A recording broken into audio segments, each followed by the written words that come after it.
may have provided the biggest spark in last night's 10-2 victory. Having played 500 ball over the past few weeks, the Red Sox offense had been slumping until rookie second baseman Dustin Pedroia went 5 for 5 with 5 RBIs, all career bests. Matt Cain has been pitching well enough to earn an all-star selection, yet the rest of the team has been less than supportive. Cain has received 2 or fewer runs of support in 8 of his 13 starts. He received none in his last outing against Oakland when he threw 7 spectacular shutout innings before giving up Marco Scudero's 8th inning homer in a 2-0 tough luck defeat. It's a similar story for Red Sox starter Daisuke Matsuzaka. The rookie right-hander has received less than 3 runs of support per game over his last 3 outings. Daisuke is trying to avoid losing his 4th straight start after a personal 6-game winning streak. In his last 2 starts, he fanned 17 during a road trip to Oakland and Arizona. Barry Bonds came inches away from hitting career homer number 748 when he hit a fly ball that went just above the pesky pole in right field during the first inning. After a brief hesitation, first base umpire Charlie Relaford waved the ball foul, and Bonds remains 8 shy of Hank Aaron. Bonds may be hard-pressed to inch closer to the record tonight as Daisuke has limited left-handed hitters to a .241 batting average. Pedroia was not the only Red Sox player to turn things around last night. After receiving an avalanche of boos from the Boston crowd, J.D. Drew shook off the bad vibes by going 3 for 4 with 3 RBI. It's the Giants and the Red Sox, Cain taking on Matsuzaka in the second of a 3-game set. Game time scheduled for 3:55 p.m. at Fenway. You can see it live on MLB.tv beginning at 3:30 p.m. Eastern.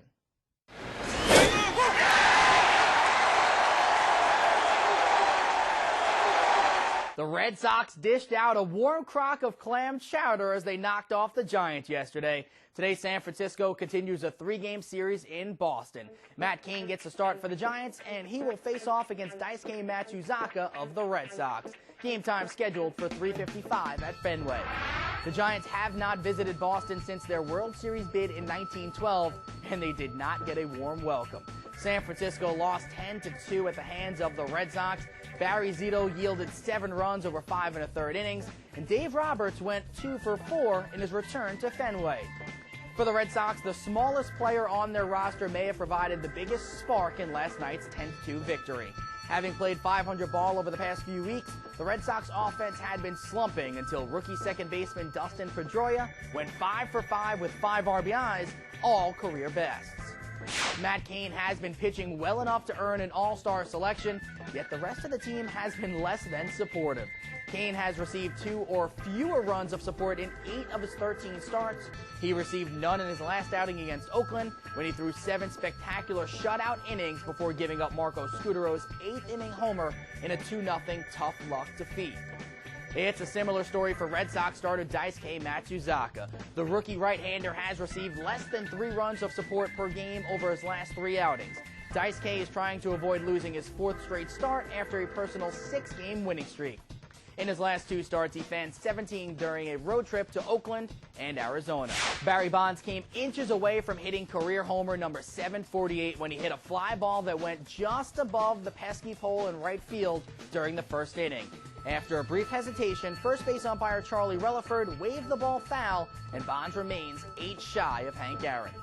Bonds may be hard-pressed to inch closer to the record tonight as Daisuke has limited left-handed hitters to a .241 batting average. Pedroia was not the only Red Sox player to turn things around last night. After receiving an avalanche of boos from the Boston crowd, J.D. Drew shook off the bad vibes by going 3 for 4 with 3 RBI.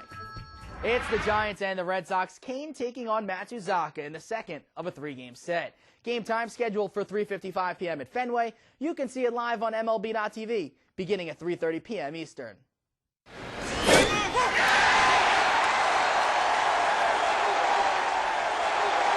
The Red Sox dished out a warm crock of clam chowder as they knocked off the Giants yesterday. Today, San Francisco continues a 3-game series in Boston. Matt Cain gets a start for the Giants, and he will face off against Daisuke Matsuzaka of the Red Sox. Game time scheduled for 3:55 at Fenway. The Giants have not visited Boston since their World Series bid in 1912, and they did not get a warm welcome. San Francisco lost 10-2 at the hands of the Red Sox. Barry Zito yielded 7 runs over 5 1/3 innings, and Dave Roberts went 2 for 4 in his return to Fenway. For the Red Sox, the smallest player on their roster may have provided the biggest spark in last night's 10-2 victory. Having played 500 ball over the past few weeks, the Red Sox offense had been slumping until rookie second baseman Dustin Pedroia went 5 for 5 with 5 RBIs, all career bests. Matt Cain has been pitching well enough to earn an all-star selection, yet the rest of the team has been less than supportive. Cain has received 2 or fewer runs of support in 8 of his 13 starts. He received none in his last outing against Oakland when he threw 7 spectacular shutout innings before giving up Marco Scudero's 8th inning homer in a 2-0 tough luck defeat. It's a similar story for Red Sox starter Daisuke Matsuzaka. The rookie right-hander has received less than 3 runs of support per game over his last 3 outings. Daisuke is trying to avoid losing his 4th straight start after a personal 6-game winning streak. In his last 2 starts, he fanned 17 during a road trip to Oakland and Arizona. Barry Bonds came inches away from hitting career homer number 748 when he hit a fly ball that went just above the pesky pole in right field during the first inning. After a brief hesitation, first base umpire Charlie Relaford waved the ball foul, and Bonds remains 8 shy of Hank Aaron. Bonds may be hard-pressed to inch closer to the record tonight as Daisuke has limited left-handed hitters to a .241 batting average. Pedroia was not the only Red Sox player to turn things around last night. After receiving an avalanche of boos from the Boston crowd, J.D. Drew shook off the bad vibes by going 3 for 4 with 3 RBI. It's the Giants and the Red Sox. Cain taking on Matsuzaka in the second of a 3-game set.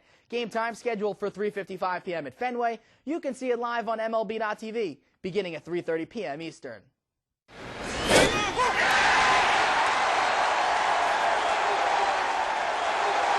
The Red Sox dished out a warm crock of clam chowder as they knocked off the Giants yesterday. Today, San Francisco continues a 3-game series in Boston. Matt Cain gets the start for the Giants, and he will face off against Daisuke Matsuzaka of the Red Sox. Game time scheduled for 3:55 at Fenway. The Giants have not visited Boston since their World Series bid in 1912, and they did not get a warm welcome. San Francisco lost 10-2 at the hands of the Red Sox. Barry Zito yielded 7 runs over 5 1/3 innings, and Dave Roberts went 2 for 4 in his return to Fenway. For the Red Sox, the smallest player on their roster may have provided the biggest spark in last night's 10-2 victory. Having played 500 ball over the past few weeks, the Red Sox offense had been slumping until rookie second baseman Dustin Pedroia went 5 for 5 with 5 RBIs, all career bests. Matt Cain has been pitching well enough to earn an all-star selection, yet the rest of the team has been less than supportive. Cain has received 2 or fewer runs of support in 8 of his 13 starts. He received none in his last outing against Oakland when he threw 7 spectacular shutout innings before giving up Marco Scudero's 8th inning homer in a 2-0 tough luck defeat. It's a similar story for Red Sox starter Daisuke Matsuzaka. The rookie right-hander has received less than 3 runs of support per game over his last 3 outings. Daisuke is trying to avoid losing his 4th straight start after a personal 6-game winning streak. In his last 2 starts, he fanned 17 during a road trip to Oakland and Arizona. Barry Bonds came inches away from hitting career homer number 748 when he hit a fly ball that went just above the pesky pole in right field during the first inning. After a brief hesitation, first base umpire Charlie Relaford waved the ball foul, and Bonds remains 8 shy of Hank Aaron.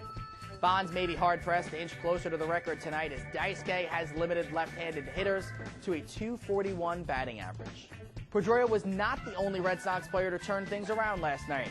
After receiving an avalanche of boos from the Boston crowd, J.D. Drew shook off the bad vibes by going 3 for 4 with 3 RBI. It's the Giants and the Red Sox. Cain taking on Matsuzaka in the second of a 3-game set. Game time scheduled for 3:55 p.m. at Fenway. You can see it live on MLB.tv beginning at 3:30 p.m. Eastern.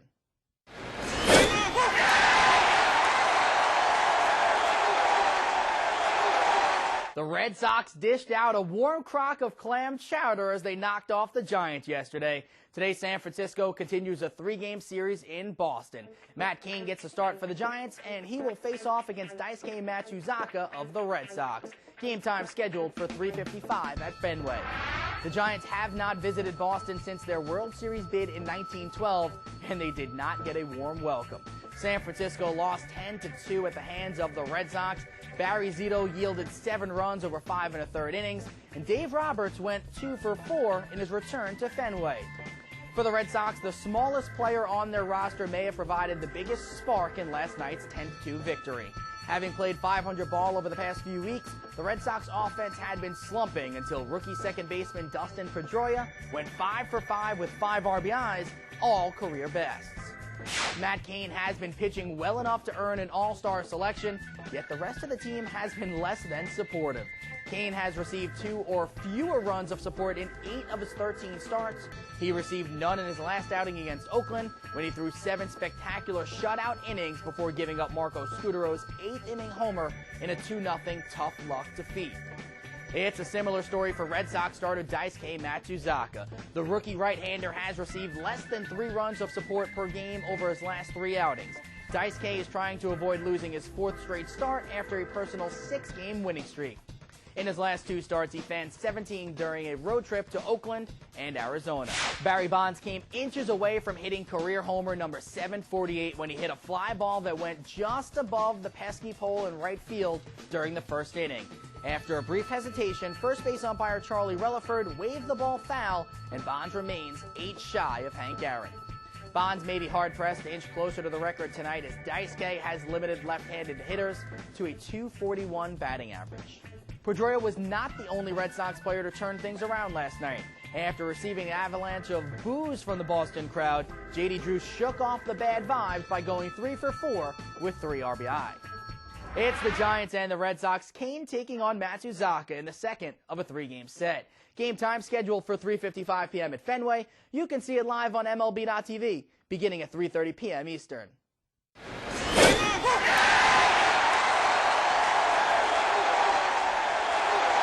The Red Sox dished out a warm crock of clam chowder as they knocked off the Giants yesterday. Today, San Francisco continues a 3-game series in Boston. Matt Cain gets a start for the Giants, and he will face off against Daisuke Matsuzaka of the Red Sox. Game time scheduled for 3:55 at Fenway.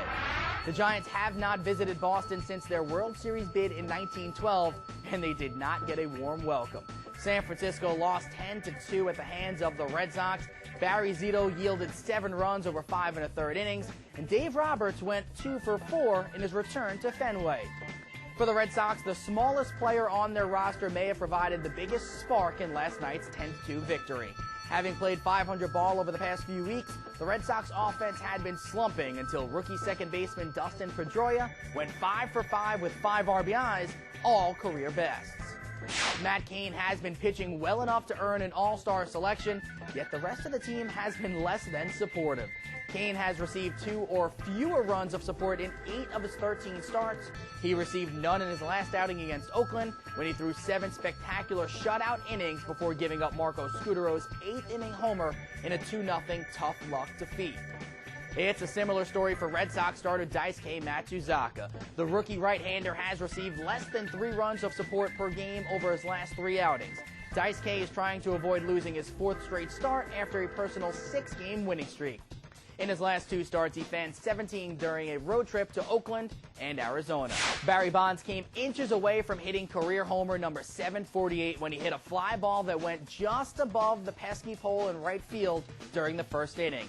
After a brief hesitation, first base umpire Charlie Relaford waved the ball foul, and Bonds remains 8 shy of Hank Aaron. Bonds may be hard-pressed to inch closer to the record tonight as Daisuke has limited left-handed hitters to a .241 batting average. Pedroia was not the only Red Sox player to turn things around last night. After receiving an avalanche of boos from the Boston crowd, J.D. Drew shook off the bad vibes by going 3 for 4 with 3 RBI. It's the Giants and the Red Sox. Cain taking on Matsuzaka in the second of a 3-game set. Game time scheduled for 3:55 p.m. at Fenway. You can see it live on MLB.tv beginning at 3:30 p.m. Eastern.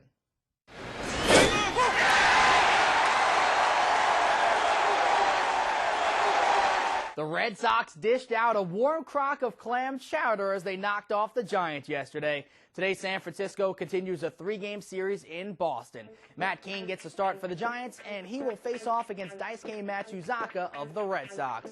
Game time scheduled for 3:55 at Fenway. The Giants have not visited Boston since their World Series bid in 1912, and they did not get a warm welcome. San Francisco lost 10-2 at the hands of the Red Sox. Barry Zito yielded 7 runs over 5 1/3 innings, and Dave Roberts went 2 for 4 in his return to Fenway. For the Red Sox, the smallest player on their roster may have provided the biggest spark in last night's 10-2 victory.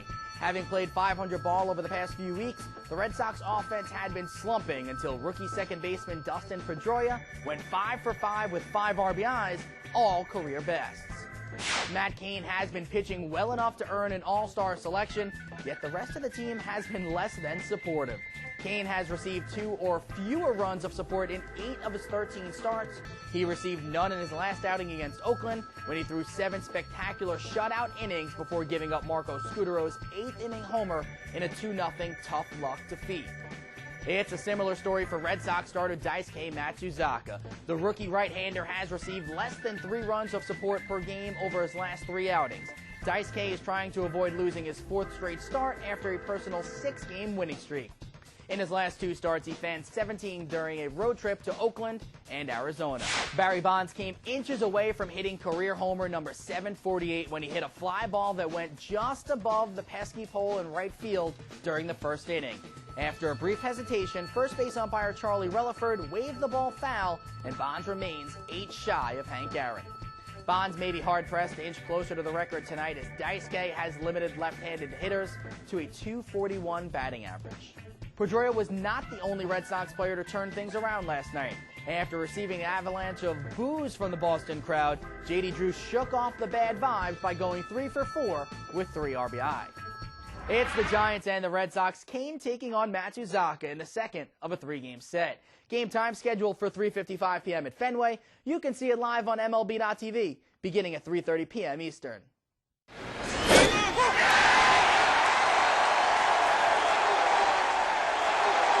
The Red Sox dished out a warm crock of clam chowder as they knocked off the Giants yesterday. Today, San Francisco continues a 3-game series in Boston. Matt Cain gets a start for the Giants, and he will face off against Daisuke Matsuzaka of the Red Sox. Game time scheduled for 3:55 at Fenway. The Giants have not visited Boston since their World Series bid in 1912, and they did not get a warm welcome. San Francisco lost 10-2 at the hands of the Red Sox. Barry Zito yielded 7 runs over 5 1/3 innings, and Dave Roberts went 2 for 4 in his return to Fenway. For the Red Sox, the smallest player on their roster may have provided the biggest spark in last night's 10-2 victory. Having played .500 ball over the past few weeks, the Red Sox offense had been slumping until rookie second baseman Dustin Pedroia went 5 for 5 with 5 RBIs, all career bests. Matt Cain has been pitching well enough to earn an all-star selection, yet the rest of the team has been less than supportive. Cain has received 2 or fewer runs of support in 8 of his 13 starts. He received none in his last outing against Oakland when he threw 7 spectacular shutout innings before giving up Marco Scudero's 8th inning homer in a 2-0 tough luck defeat. It's a similar story for Red Sox starter Daisuke Matsuzaka. The rookie right-hander has received less than 3 runs of support per game over his last 3 outings. Daisuke is trying to avoid losing his 4th straight start after a personal 6-game winning streak. In his last 2 starts, he fanned 17 during a road trip to Oakland and Arizona. Barry Bonds came inches away from hitting career homer number 740. The return of a hero. Leading off for the Giants.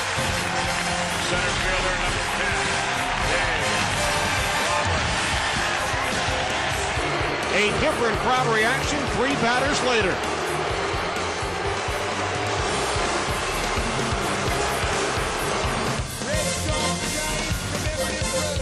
This afternoon from Fenway Park in Boston, it's the second of a 3-game interleague series between the Boston Red Sox and the San Francisco Giants. A 10-2 series opening victory for the Red Sox here last night as they extend their lead in the American League East for the first time in over a week. As we welcome you to Fox Saturday Baseball, Kenny Albert along with Tim McCarver coming to you from Fenway on a beautiful Saturday afternoon. The Red Sox bats woke up in a big way, Tim, last night, led by the top of the order. Yeah, you would think that a team that scored 10 runs, beating the Giants 10-2, that the offense would be spread out throughout the 9 hitters. Not so. The 1 and 2 hitters led by J.D. Drew, who led off, and a guy who grew up a Giants fan, 5 hits, the first time he had that many hits since Little League, Dustin Pedroia. And what a story he has been. A guy who hit 172 on May 1st and has just been booming with the bat over the last 6 weeks. A combined 8 hits and 8 runs batted in the game last night for Drew and Pedroia. The big story on the other side, the first ever Fenway Park appearance for Barry Bonds in his 22nd Major League season. 22 years, and you would think you're running out of yet to play at Fenway Park. He solved that problem last night. Yet to face Daisuke Matsusaka. He'll solve that problem in about 10 minutes. And in the first inning last night, Bonds nearly hit career home run number 748. For the Giants franchise, it's their first trip to Fenway to take on the Red Sox since the 1912 World Series. 95 years later, Barry Bonds and the San Francisco Giants get set to take on Daisuke Matsuzaka and the Boston Red Sox next on Fox.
Playing center field today. Batting second for the Giants, very underrated, Randy Wynn. Batting third, playing second base, Ray Durham. Batting fourth, the designated hitter, the man, Barry Bonds. Batting fifth, our Iron Horse, Benji Molina. Batting sixth, playing right field, the rookie, Nate Shearholtz. Batting seventh, playing first base, Rich Aurelia. Batting eighth and playing third base, Pedro Feliz. And batting ninth, the shortstop for the San Francisco Giants, the legend and soon-to-be Hall of Famer, Omar Vizquel. And doing the pitching today is the young kid, the fireballer, flamethrower, Matt Cain. Our thanks to Dave Roberts. The Giants batting order brought to you by Taco Bell. Think outside the bun. Coming up, the Budweiser opening pitch. Budweiser, the perfect balance of flavor and refreshment. Open up a world of taste. Giants getting set for their first look at 26-year-old right-hander Daisuke Matsuzaka, who will make his 14th start of the season. Daisuke with a record of 7-5. He has lost his last 3 starts. Earned run average of 4.52. The pitcher profile on Matsuzaka brought to you by DLP HD TV. It's amazing. It's the mirrors. It is certainly understandable that a man comes from Japan to the United States, particularly a hotbed of baseball like Boston is, and he tries to be too perfect. Well, that's been his problem the first couple of months of the season, but the Red Sox are trying to remind him that, Daisuke, you're okay. Just keep throwing the fastball more, and that was one of his problems early. He was trying to throw too many pitches, but if he sticks with the fastball and everything works off that fastball, he'll be fine. A beautiful Saturday afternoon in Boston. 74 degrees. Partly cloudy skies as the Red Sox and Giants get set for the second of this 3-game series. Red Sox winning last night's game 10-2 as Dave Roberts returned to Fenway for the first time since the ring ceremony early in the 05 season following the Red Sox World Series championship in 2004. That ovation last night for a man who did not have an at-bat during that playoff back in 2004, but it was the stolen base heard around at least this part of the world. Stolen base in Game 4 of the American League Championship Series against the New York Yankees, with the Yankees ahead 3-0.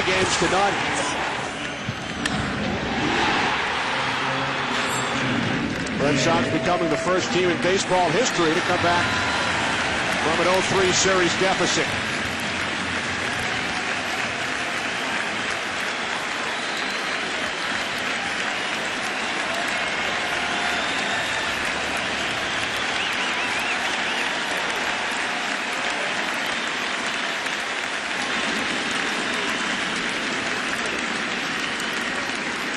Another standing ovation for Dave Roberts as he leads off against Daisuke Matsuzaka. Roberts 2 hits in last night's game and takes the first pitch this afternoon for ball 1. Yeah, you can't think that the same people that are at today's game were at last night's game.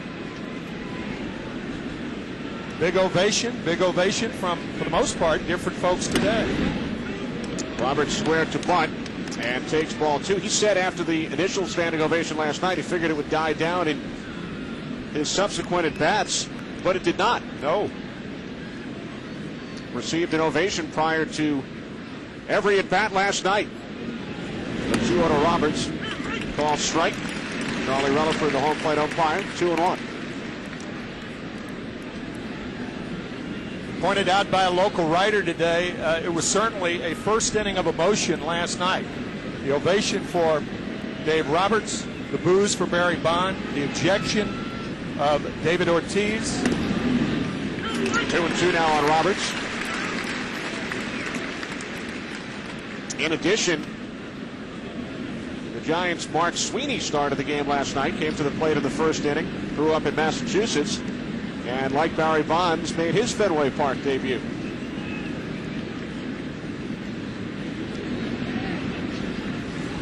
2-2, low and inside, and the count is full. It's the thing about interleague play. No Giant hitter has ever faced Daisuke Matsuzaka, and only J.D. Drew has faced Matt Cain, the Giant starter. You see that a lot in interleague play. So decided advantage in interleague play for the pitcher. Payoff pitch to the former Red Sox, and Roberts draws a leadoff walk. That's an example of what we were talking about. Too many pitches for Daisuke. That was a slider on a 3-2 pitch.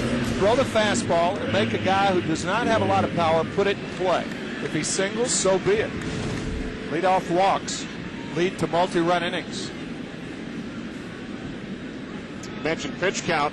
Matsuzaka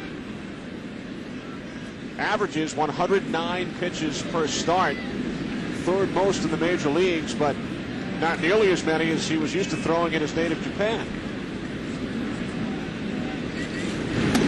Randy Wynn takes a called strike. Last season in Japan, Matsuzaka averaged 132 pitches per start. 2 years ago, 144. Wow. That's mixed in with bullpen sessions between starts of around 150 pitches. That's the one thing Japanese pitchers do that American pitchers, in my view, do not do enough of, and that's throw. 1 ball, 1 strike. Maybe to a fault.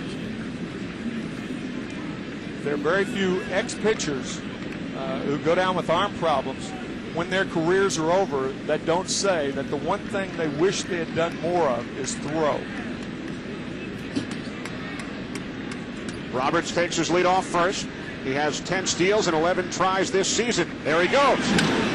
On the ground to the right side, so the Giants stay out of the double play with Roberts on the move as Wynn grounds out to the second baseman, Pedroia. You do stay out of the double play, but you waste the speed of Dave Roberts in the process. He had an excellent jump. And yet Randy Wynn, a very hot hitter, puts it in play, and the Red Sox do get the out. Excellent jump by Roberts. So Roberts in scoring position with 1 out, and the switch hitting Ray Durham at the plate. Durham leads the Giants with 37 runs batted in. And he drives this one to right center. Misjudging it, and then diving is crisp. And he makes the catch for out number 2. Checking the sun right here. I think he thought J.D. Drew was going to make the play initially, and then he was too far back, had to dive, and because of that, Dave Roberts could not go to third base. His timing was all messed up at second. And the Boo Birds out once again for Barry Bonds. BB for BB. And he draws a lot of BBs.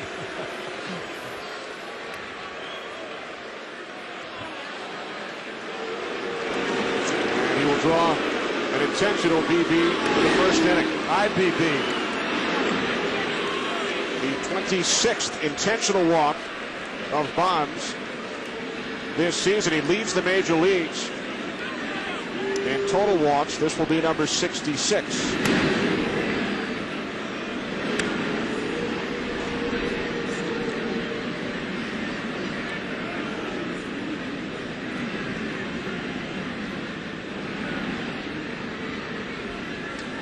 Ball 3 as the Red Sox elect to face Benji Molina with 2 outs and runners on first and second.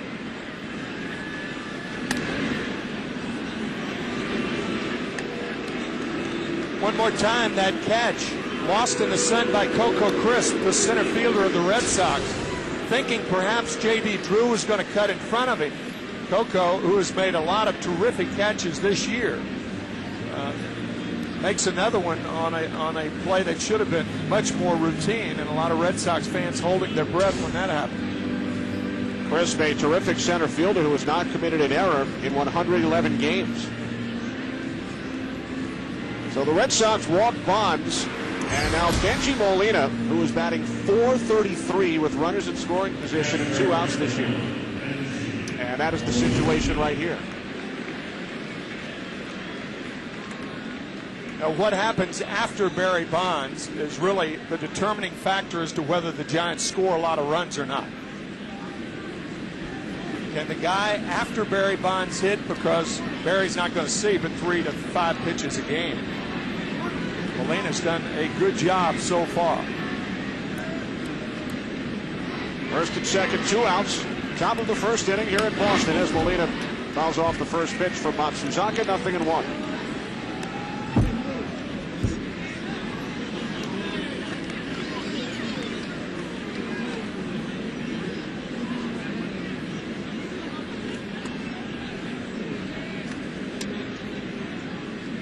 No surprise there.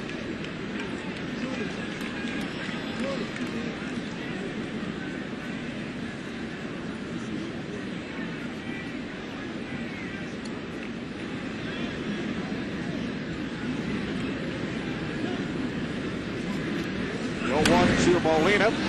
Fouls it back this way, 0-2. First time we've seen Dice K this year, and it seems that, you know, when you're a catcher, you can speed up things. It's a little bit difficult to do with the runner on at second base because you're going through a series of signs. But rhythm and cadence between a catcher and a pitcher, very, very important. The rookie Nate Scherholtz waiting on deck. Should Molina reach? Roberts on second. Bonds takes his lead off first.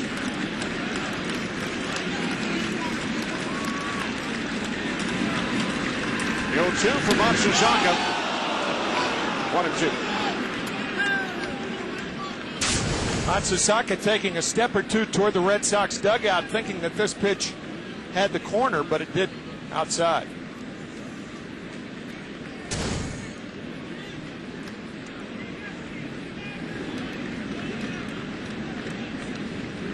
Roberts, Bonds.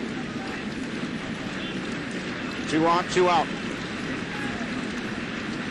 1-2 to Molina. On the ground to the third baseman, Lowell. The Giants ran 2 base runners in the top of the first.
The game at Fenway Park.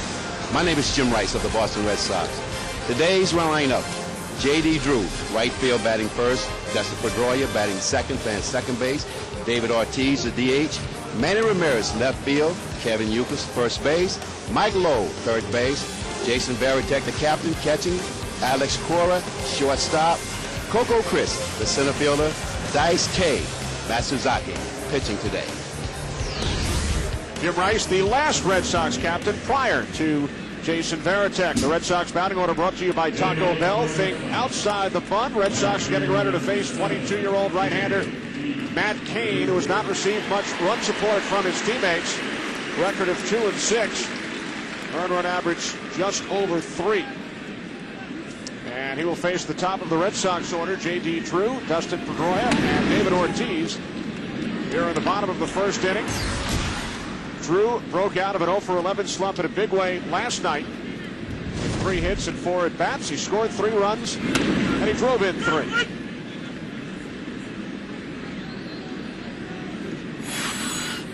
As Tim mentioned, he's the only member of the Red Sox starting lineup today who has previously faced Matt Cain. 1-ball, 2-strike count, and Drew, while playing in the National League, went 3 for 7 against Cain. A lot of times you can determine whether a hitter is locked in or not on the type of outs that he makes. If J.D. Drew is hitting the ball well to the opposite field, those are the right types of out to make. Similar to that swing, because when a left-handed hitter does that, he allows the ball to get to him, to get deep to him, to where he can identify that pitch. But when you're going the other way, often that's the right approach. The shoulder's in the right position. That's something that J.D. Drew has not done this year for the Red Sox. Another foul. Drew batting leadoff for the third game in a row, as Terry Francona has shuffled his batting order.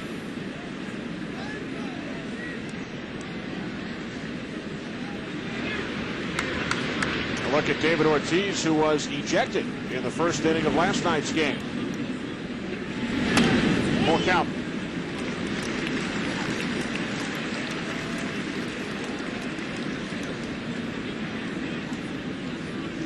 Dustin Pedroia waiting on deck, then Ortiz. Payoff pitch from Kane, and Drew goes down on strikes. Time now for Matt Cain's Pitcher Profile, brought to you by DLP HDTV. It's amazing.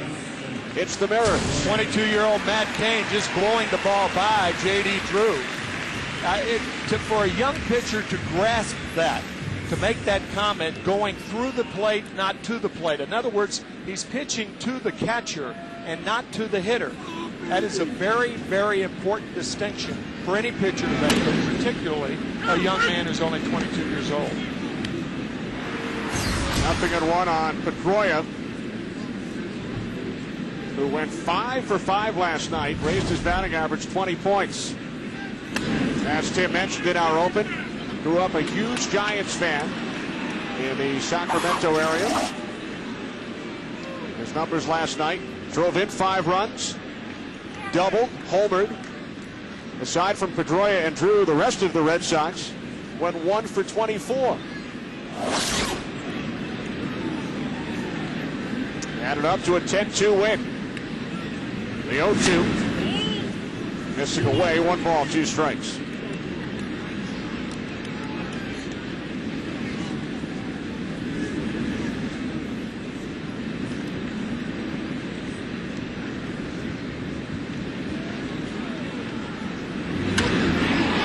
Right field. Sherholtz shielding the sun, makes the catch for out number 2.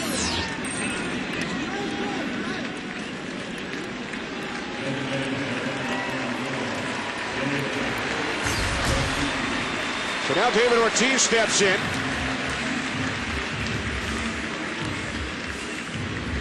Struck out looking in the first inning last night. Argued. As he was walking back towards the dugout, he threw his helmet and was ejected from the game.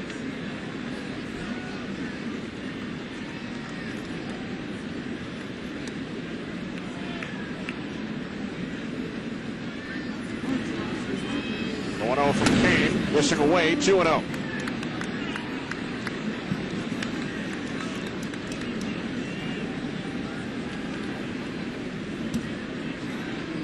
Manny Ramirez waiting on deck, 2 outs, bottom of the first inning. Giants threatened in the top half, but could not score as the count goes to 3-0.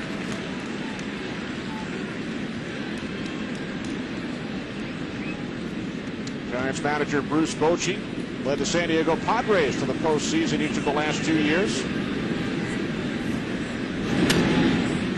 Ortiz holds 3-1. Neither David Ortiz nor Manny Ramirez the type of power hitters who like to swing at 3-0 pitches.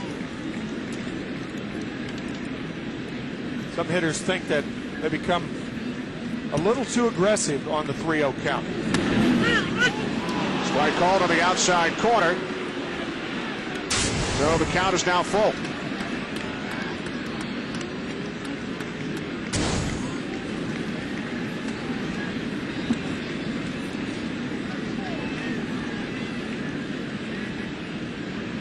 Payoff pitch from Kane.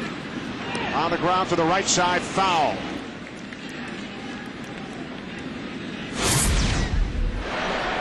We'll take you back to Ortiz's at bat in the first inning. Last night, called out on strikes by the home plate umpire Tony Randazzo. Tossed his bat and his helmet back. And his night was over early. David's numbers in interleague play the last 3 years as he draws a 2-out walk. Kane does walk a lot of batters. In fact, he's second in the National League with 44 walks. Yeah, that's a lot of walks for 13 starts.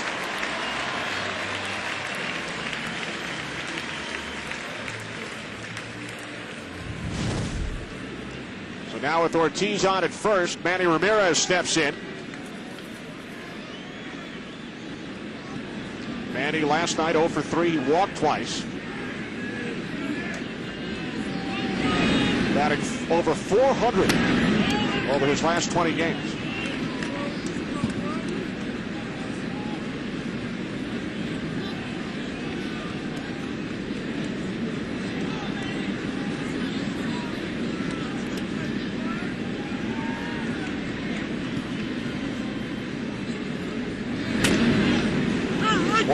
Kenny, to elaborate a little bit on that throwing through the strike zone and to the catcher, a lot of young pitchers are so intimidated by pitching in the major leagues. They have a tendency to pitch to the hitter, and when you pitch to the hitter, you have a tendency to have your pitch, the action of your pitches stop when it gets to the hitter. In the air to right field, Scherholz makes the catch, and the Red Sox are retired in the first. Ortiz stranded, no score after one.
Bell, where a little flavor goes a long way. Think outside the mud.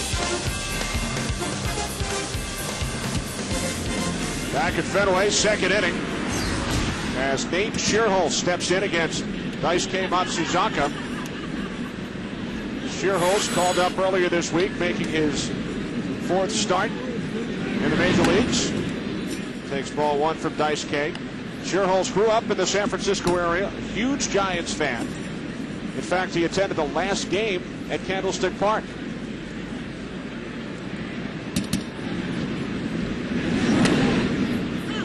One and one on Scherholz, who was batting .347 with AAA Fresno at the time of his recall.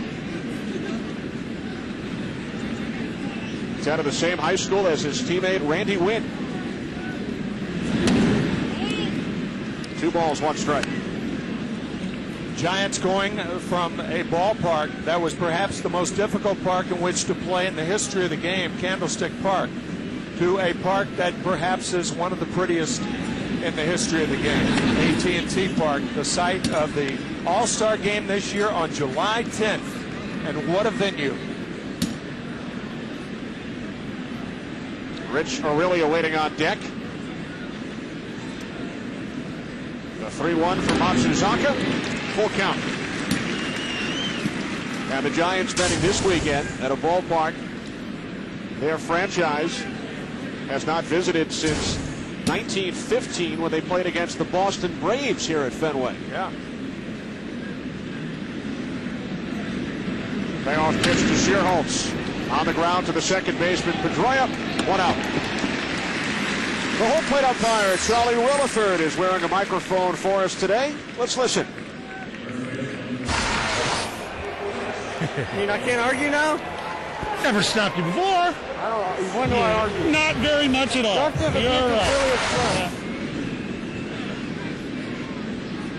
A mock argument involving Charlie Williford and Red Sox catcher Jason Varitek. Having a little fun. I'll guarantee you, I am so happy that miking home plate umpires were not the case 40 years ago when I caught.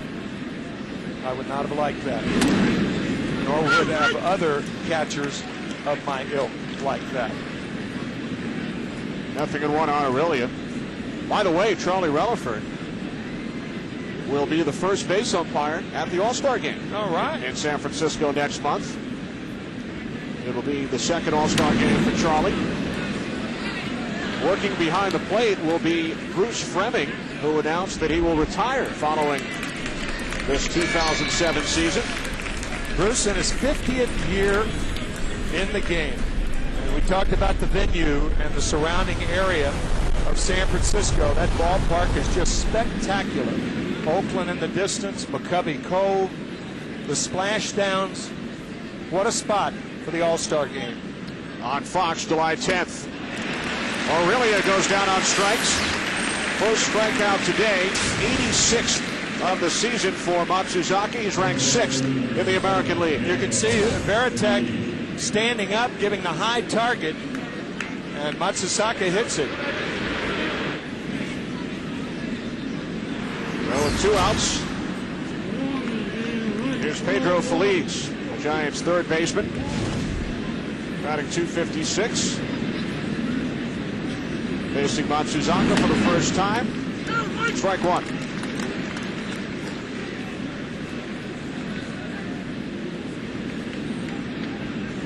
Matsuzaka walked 2 Giants in the first, including Bonds intentionally. As Feliz drives this one to the wall, left center, off the out-of-town scoreboard. A stand-up double for Pedro Feliz, his 13th 2-base hit of the season.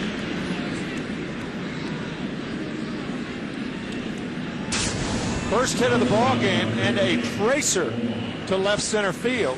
And of course, anytime a ball hits the scoreboard with such resounding fury here at Fenway, it draws attention to the scoreboard, and the Yankees 10-5 ahead of the New York Mets. As our high first camera pans left. 10-5 in the 7th inning. After the Mets shut out Roger Clemens and the Yankees last night 2-0. Strike 1 to Omar Vizquel, the number 9 hitter in the Giants order this afternoon. No hits for Omar in his last 17 at-bats. 40-year-old switch hitter batting from the left side against the right-hander, Matsuzaka.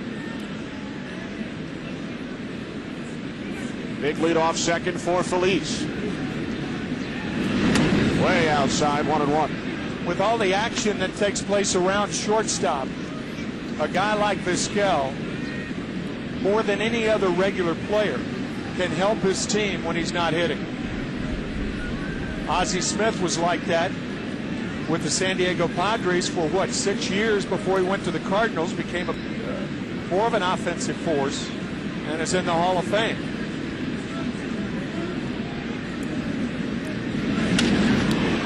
Vizquel rips this one foul to the right side. So the count now 1-2. Only Luis Aparicio and The aforementioned Ozzie Smith have played more games as shortstops in Major League history. I remember Whitey Herzog when he signed Ozzie Smith to a contract of $1 million back in the middle 80s. It was a pioneering term and sum in those days. And Whitey said, what's the difference? You know, he may not drive in 100 runs, but he saves 100 runs from being scored. And that's similar to Vizquel and what he's done throughout his career. Did you go back and ask the Cardinals to retroactively renegotiate your prior contracts? No, that would not have happened. No.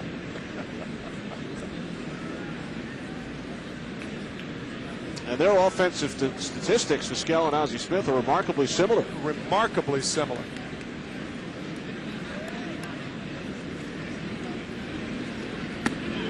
Full count. Omar with 11 Gold Gloves. The Wizard of Oz with 13 Gold Gloves.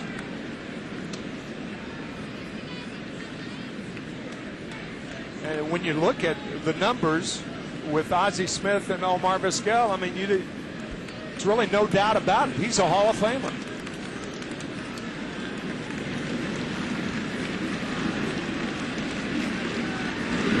Payoff pitch, and Matsuzaka strikes out Vizquel to end the inning. So Feliz stranded on second. Second strikeout of the inning for Dice K.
Fox Saturday Baseball is sponsored by Budweiser. Reach for a Budweiser, the perfect balance of flavor and refreshment. Open up a world of taste. Bottom of the second inning here at Fenway as Kevin Youkilis leads off against Matt Cain. Youkilis having a terrific season as he takes ball one, batting .329. Seventh in the American League in hits with 81. Sixth in on-base percentage. Had a 23-game hitting streak earlier this season as Matt Cain falls behind 2-0.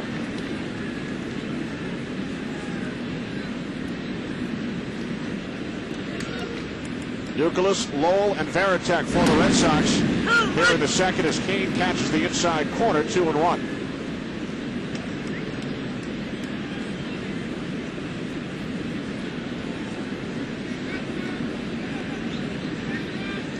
Youkilis 0 for 4 in last night's game.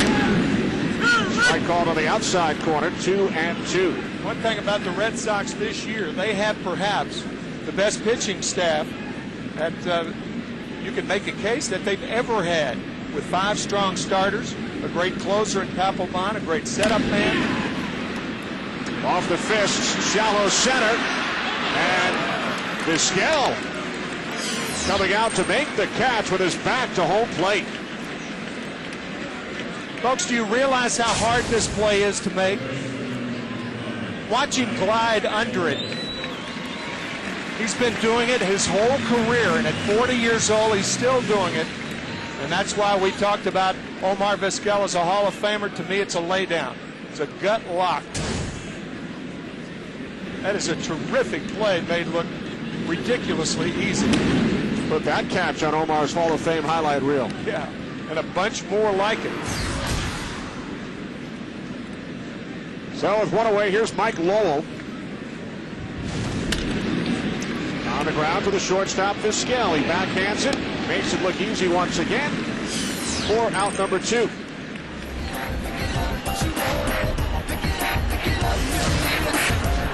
of the all-time greats at the shortstop position.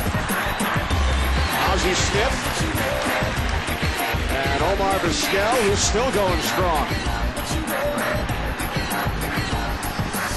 That's about the only thing Omar cannot do that Ozzie did. He took the words right out of my mouth. Omar approaching 2,500 games played. Well, Ken Rosenthal is with us today, Tim, and Ken has a Hall of Fame vote. What do you think, Ken? Omar in? I think the answer is yes, Kenny. The problem he's going to have is that he, unlike Ozzie, plays in an age of elite offensive shortstops. Jeter, A-Rod when he was at short, and Omar during his days at short, and now, of course, some great offensive shortstops as well. Hanley Ramirez, Jimmy Rollins, go right down the line, Jose Reyes being the latest. Omar Vizquel is more of a throwback, more of a defensive specialist, but yes, I believe he belongs in the Hall of Fame. Sounds like he has Ken's vote. Varitek pops it up. Calling for it is the first baseman, Aurelia. And the Red Sox go down in order in the second. We'll return after these messages from your local Fox station.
The seats above the Green Monster occupied, Tim, today by the winning bidders of the Red Sox Foundation ticket auction. 87 Green Monster ticket packages were auctioned to raise funds for the team's charity children's programs.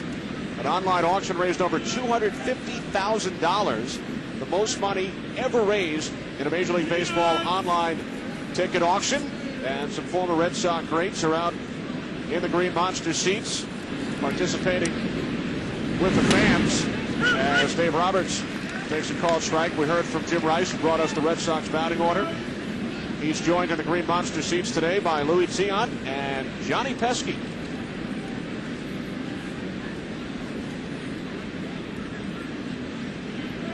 Roberts walked leading off the game after receiving another standing ovation.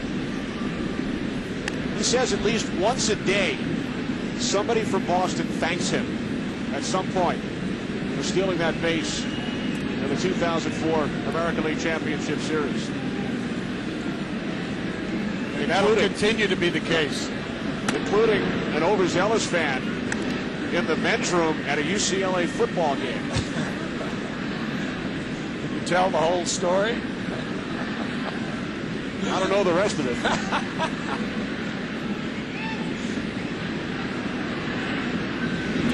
2-1 to Roberts. Now 2-2. Certainly a story where you can play with your imagination. Oh, boy. Roberts came off the disabled list a week ago today. Underwent left elbow surgery last month. 2 balls, 2 strikes. Randy Wynn waiting on deck.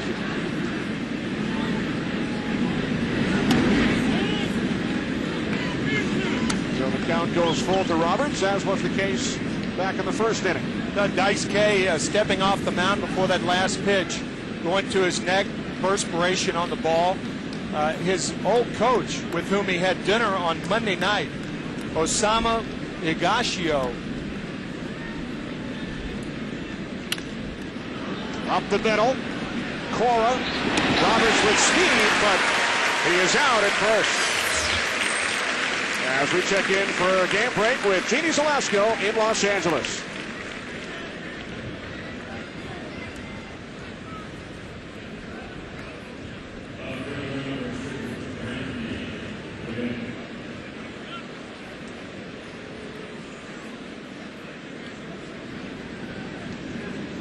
Thanks, Jeannie. Yankees' 9-game win streak came to an end last night. Wanted the second win for the Mets in their last 10 games. Both Derek Jeter and A-Rod have gone deep for the Yankees today. Here's Randy Wynn, who grounded out to the second baseman Pedroia. His first time up. Also involved in that dinner on Monday night was Kaz Matsui, the second baseman of the Colorado Rockies. So the three of them had dinner. And the one thing that his former coach told me was that he thought that the baseballs in the United States were slicker than they were in Japan. And the one thing he had noticed is Matsusaki seems to be going to his mouth, going to his neck, and asked him if that was the case. And Matsusaki said he was not sure. But we did a little research on the ball that is rubbed up before the game. They rub up 144 baseballs before the game. With Lena Blackburn's original baseball rubbing mud. And it's from the Delaware River. It's sold in New Jersey. And there, that young man right there is rubbing up 144 balls. And what that does, it gets the sheen off the ball and allows the pitcher to get a better grip of the ball. And those are a bag of rubbed up baseballs. Oh, Lena Blackburn, baseball rubbing mud. What a gig that is. Well, our producer, Pete Pacheco, lives in the state of New Jersey, so where exactly would Pete go to buy his very own Lena Blackburn baseball rubbing mud? Original baseball rubbing mud. Delran, New Jersey. That's where the company is. The river is the Delaware River. This is old Delaware River mud right here, folks. Randy Wynn down on strikes. Third strikeout for Matsuzaka. Tim, can I have some of that? Looked like a backup slider. You know what I was thinking about perhaps demonstrating what you do with this mud. I don't know if we can get a shot of that. Looks but good. then I thought, This mud and pink do not go together, so I decided not to do it. No chance. Can we see? Get a shot of that right there? Lena Blackburn's rubbing mud. And as you can see, that's some dark mud right there. This product was appropriately named. But he has not stepped off and rubbed the ball up as much as he usually does. Durham bumps right into the glove of the third baseman, Mike Lowell. So Tim will continue to rub his hands during this commercial break. No score, middle of the third from Fenway. Out, David Scott.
Bottom of the third inning in Boston. Alex Cora leading off against Matt Cain. Red Sox have had only one base runner over the first two innings. David Ortiz walked back in the first as Cora takes ball two.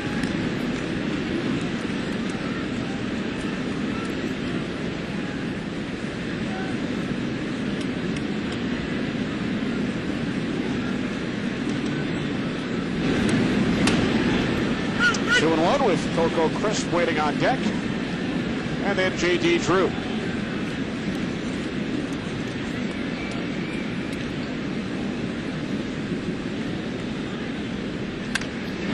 Line drive caught by the shortstop, Vizquel, who's in the middle of just about everything in the field today for the Giants.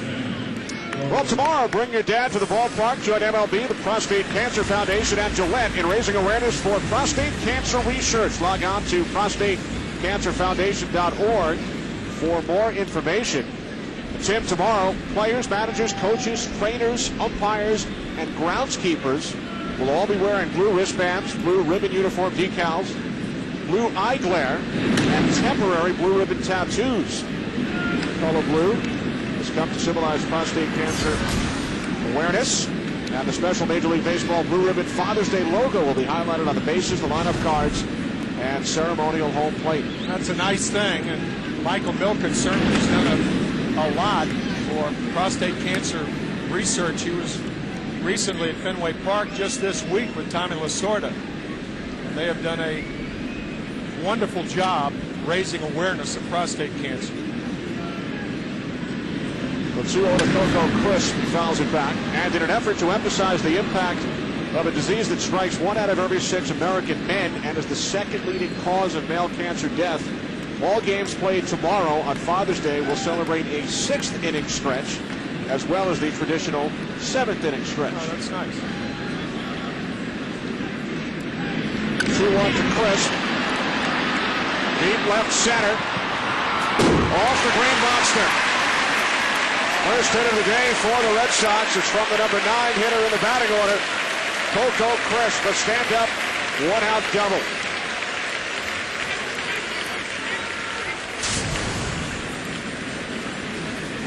Two hits in this ball game and both doubles off the monster. This one the loop variety, and obviously would be an out in any other ballpark. But the monster strikes again as it has since 1912. A lot of dents on the green monster.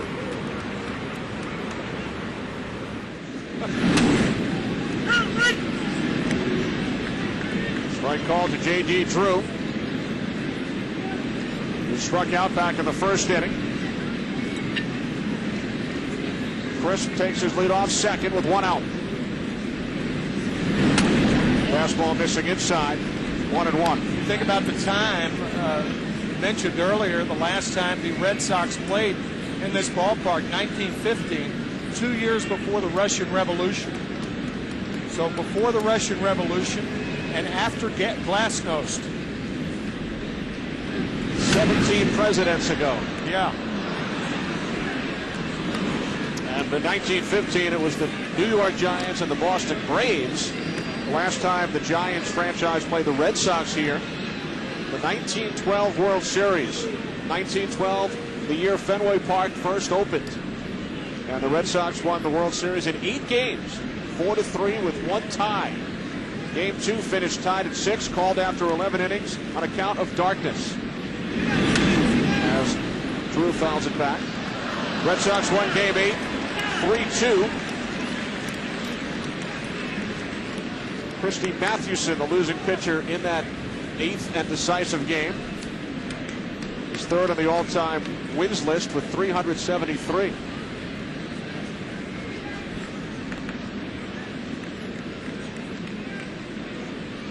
A 1-2 from Kane. Fastball missing inside. In that 8th game of the 1912 World Series, a play that has been immortalized as the Snodgrass Muff. New York Giants center fielder Fred Snodgrass dropped the fly ball to the bottom of the 10th inning, and it led to the Red Sox winning the 1912 World Series. This pitch gets away from the catcher Molina. This around third, and after a wide turn, he heads back. Benji Molina slow getting to that ball, and Coco Crisp at least causing Molina to make a play at home plate. A lot of times with your back to the playing field, the crowd will let you know how important the play is behind you. So Molina could hear the crowd saying, uh-oh, Crisp may be trying to score. He did round the bag, but to throw to Kane. Now the infield will be playing up. Fastball charged to the catcher Molina. And with the infield in, payoff pitch upcoming to J.D. Drew.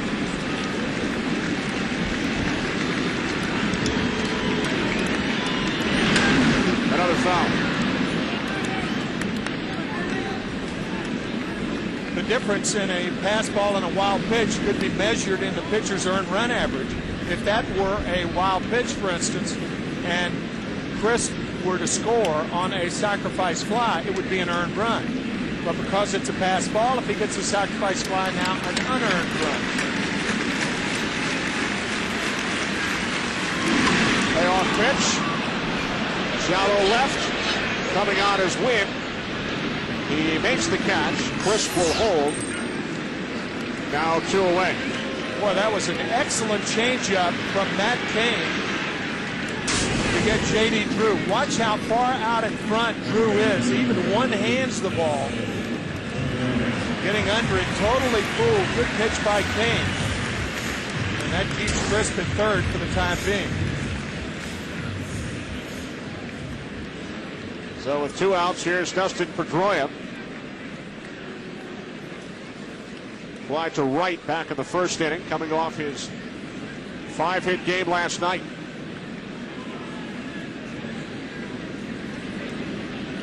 Crisp takes his lead off third with 2 outs. Strike 1 to Pedroia. Here's a look at Dustin's Burger King Hot Zone.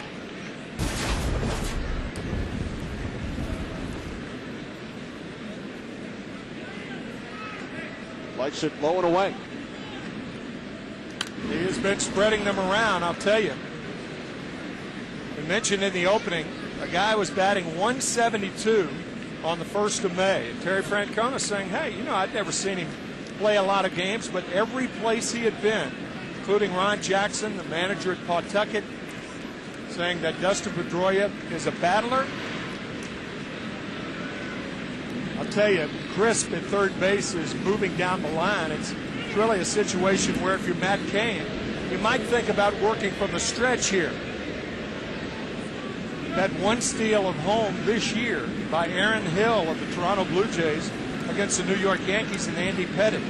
But Pettitte, a left-hander, and had his back to third at the time.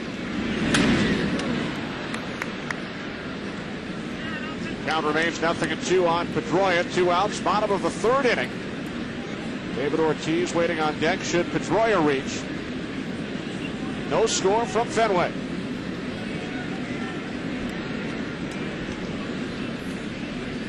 Pedroia hit .415 during the month of May.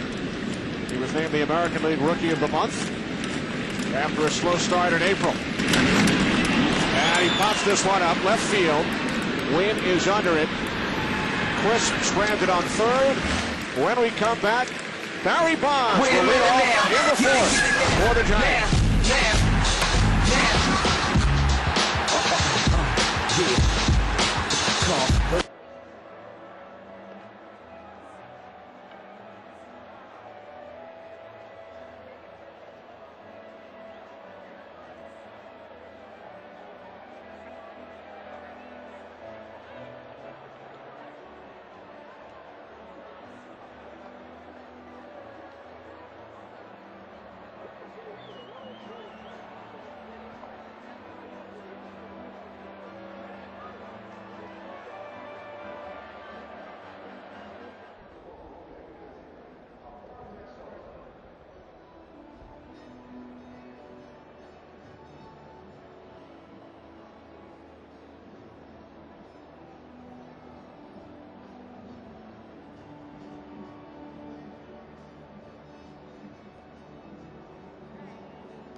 To remind you to have it your way.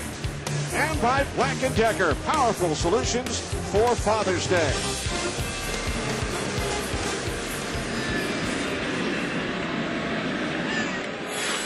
We welcome those of you who have been watching the Braves and the Indians. Kenny Albert, Jim McCarver here at Fenway Park. Ken Rosenthal with us as well. Barry Bonds steps in against Daisuke Matsuzaka and rips one foul.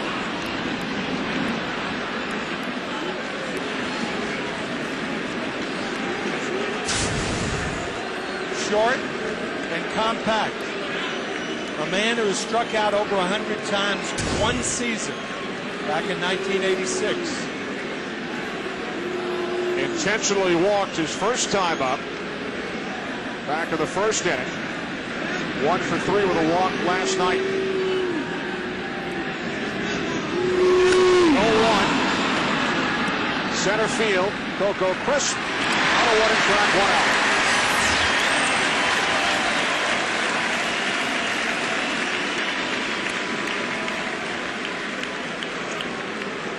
Well, Tim and I chatted just prior to the Bonds at bat with Red Sox manager Terry Francona, who told us before the game that his dad, former Major Leaguer Tito, was in town last night.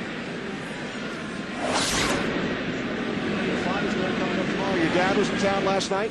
I guess. He was doing I think a card show, and he called me on his cell phone as he was driving by Fenway and said, "Hello, son, I'm driving right by." But he had to get back. They had a thing going in Cleveland too, where for some of the guys, and he really wanted to get back to that. So I think that took precedent. Your thoughts on Dice K so far this afternoon? You know, he seems like right now the cutter slider seems to be the pitch to lefties that's really working for him. As he progresses and he gets into the game, he usually finds, he gets a feel for that changeup, and that's when he really start getting effective. What are you looking for here against Bonds leading off? If he makes it out. We talk about pitching around him and things like that, but I think the one thing that happens sometimes when you walk him early is you don't get a hitter that's as intelligent as him and as dangerous that many looks at what Dice K's throwing. Big difference in walking him to lead off the inning, right? Yeah, we're not going to do that, but we recognize how dangerous he is. Thanks, Terry. Okay, guys. And Terry Francona got his wish as Bonds flied out to center field. Followed by a Molina base hit to left. So a 1-out base runner for the Giants with Nate Scherholtz at the plate. Scherholtz grounded out to second. His first time up, takes ball 1.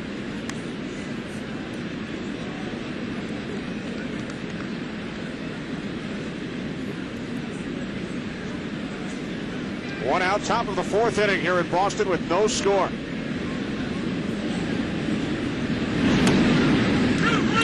1-1 on Scherholtz.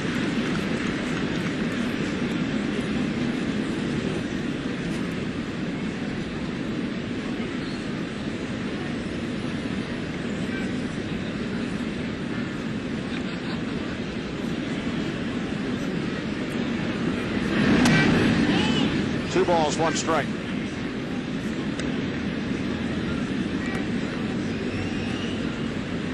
Scherholtz, 23 years of age, 2nd round draft pick of the Giants back in 03.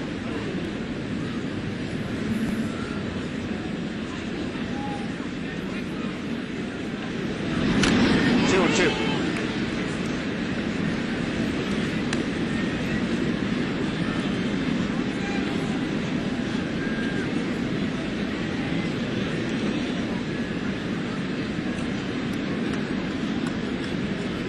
Matsuzaka looking to end a 3-game losing streak.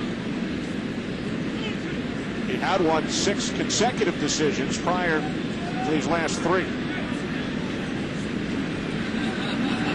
Molina takes his lead off first. Baratek flashes the sides. And Scherholtz is called out on strikes. 4th strikeout for Matsuzaka. Something that a young hitter like Scherholtz will learn. Never let a pitcher get you out of way with 2 strikes on you, which means you're vulnerable inside. You can't protect both sides of the plate. But that is a pitch that you've got to keep alive if you're a hitter. And he ends up taking it, totally fooled on that fastball away. 2-seam fastball.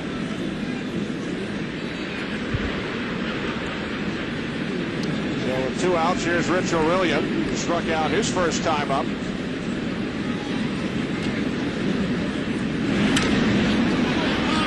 First pitch, and he pops it foul down the left field line. 0-1. It's 5 o'clock here in the East. We come to you from Fenway Park in Boston, second of a 3-game series. Red Sox won last night's game 10-2. Kenny Albert with Tim McCarver and Ken Rosenthal. Red Sox and Giants scoreless. Top of the fourth inning, Barry Bonds is 0 for 1. He was intentionally walked in the first inning and flied out to the warning track in center field here in the fourth. Benji Molina, the runner on first with 2 outs. And Rich Aurelia at the plate. Nothing and 2. Aurelia making his return today, Tim. He missed the last 4 games with a neck injury. Took injections in his neck earlier this week. Thought that last pitch was high. When a pitcher looks back over the job that he's done after starting a game, it's amazing how many bad pitches he realizes he got away with. He's made 2 of them to Aurelia. Aurelia gets a piece of it. That's another one on an 0-2 count. Backup slider right down the pipe. On that first pitch, Aurelia just missed it. Then a high outside strike, and then he leaves one over the middle of the plate. So really 3 bad sliders to Aurelia that he's gotten away with.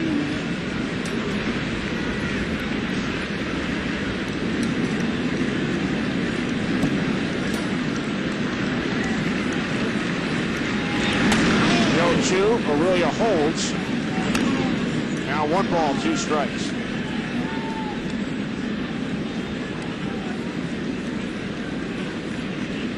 .61 pitches for Matsuzaka.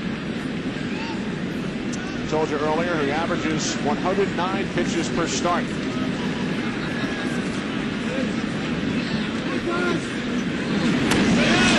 Just missing on the outside corner, 2-2.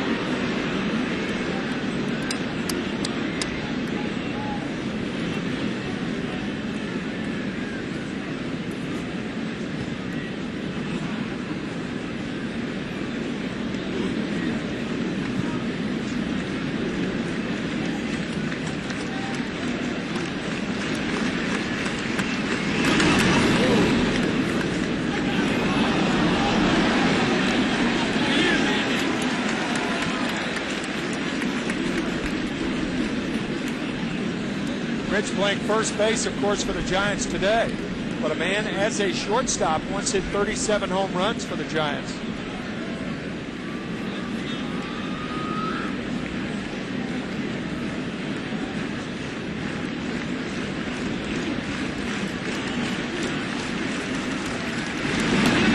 Got him. Strikeout number 5 for Dice King. Middle of the fourth, no score here in Boston.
David Ortiz leading off for the Red Sox here in the fourth inning against Matt Cain. Ortiz, one of 2 Red Sox to reach base over the first 3 innings. He walked back in the first. 1-1.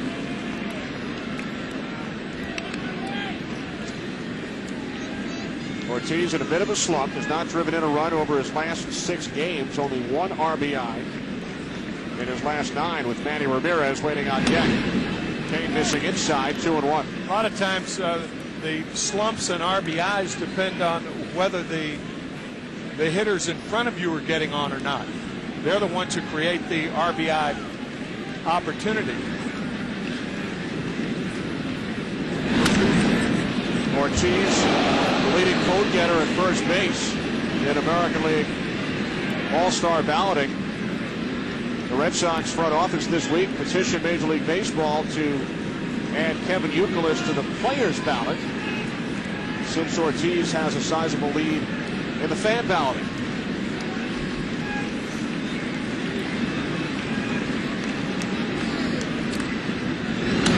In fact, 2 years ago, Ortiz became the first Red Sox in history to lead all of Major League Baseball in fan balloting, and then Manny Ramirez was the leader last season.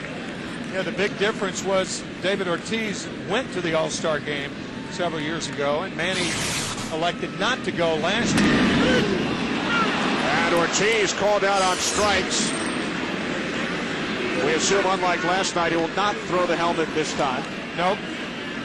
Not being run in last night's game. You don't want 2 ejections in less than 24 hours. This pitch looked like it had part of the plate. A lot of times a tailing fastball like that will catch the front part of the plate. Catcher catches it off the plate. But that ball was a strike. So Ortiz quietly walks back to the Red Sox dugout and will place his helmet on the rack as Manny Ramirez swings and misses, 0-1.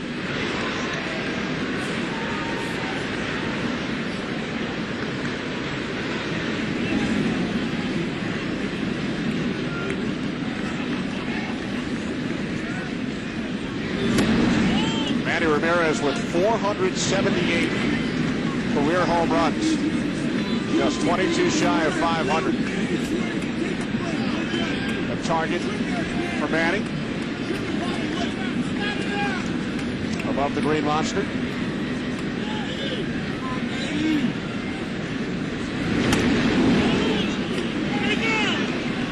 Ball 2, says the first base umpire Greg Gibson. You know, when you think about it, that's one thing you do not see is a check swing for a strike. Manny Ramirez with 478 career home runs. Barry Bonds was 1 year older than Manny is now when he hit his 478. Yep.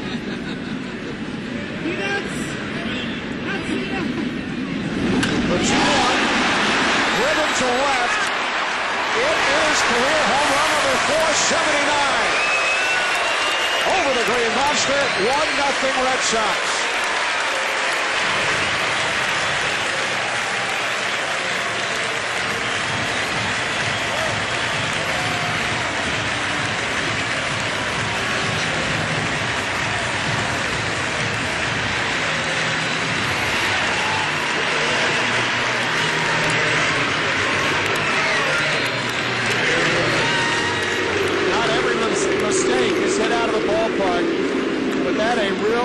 Slider from Matt Cain.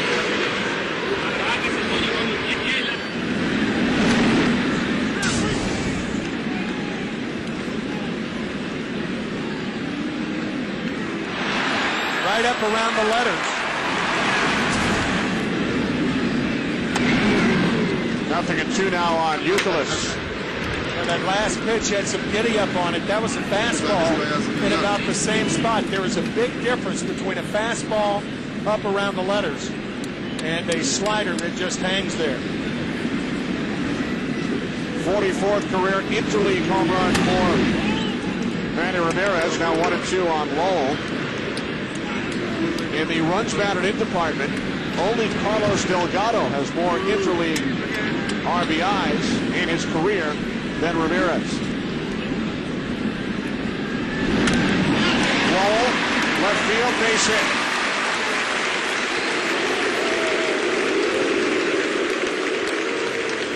So Youkilis on at first, and Lowell will step to the plate. So after the slider to Ramirez, the curveball now to Youkilis.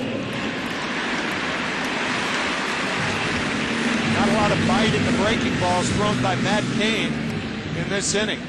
Not bad location, but it just rolled to that spot. No bite on it.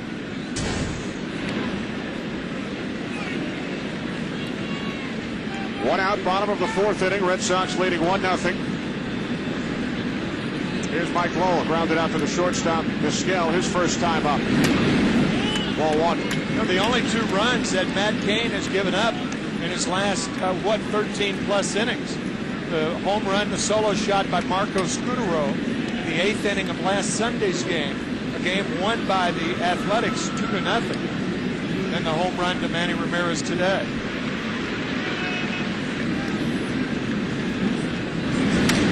His last start as Lowell fouls it off to the right side. That game was scoreless in the game when Scutaro took Cain deep. Cain has not received much run support at all.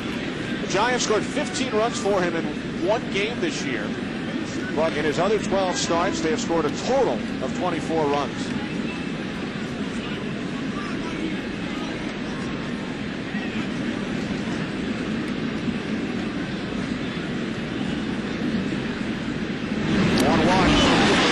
Molina, and Youkilis is in at second. Benji with a pass ball earlier, and that's a fastball that Benji Molina would probably tell you that he should have had.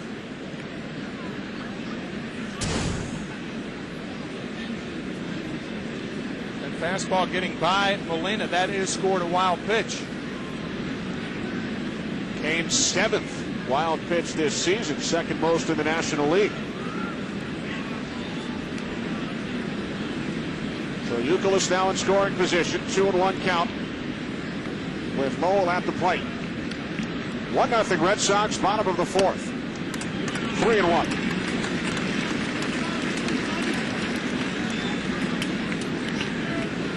Only Aaron Harang of the Reds has thrown more wild pitches this season in the National League than Matt Cain. Also second in the league in walks. Pop foul. So the count now falls. We check in downstairs with Ken Rosenthal. Ken? The deal was discussed, Kenny, at the winter meetings. Matt Cain for Manny Ramirez. Now, obviously, it never materialized. The Red Sox were concerned about losing too much offense, and the Giants' intentions were never quite clear. But that was during a period when the Giants were exploring possible alternatives to Barry Bonds. Ramirez in a trade, Alfonso Soriano, and Carlos Lee as free agents. They went back to Bonds when all of their options fell through. And Cain pitching against the Red Sox here this afternoon. Thanks, Ken. Lowell flies out to Randy Wynn in left for out number 2. Cain just 22 years of age. In fact, he is 3 months younger than Tim Lincecum, his teammate. Yet Cain today is making his 52nd Major League start. Tim Lincecum turned 23 yesterday.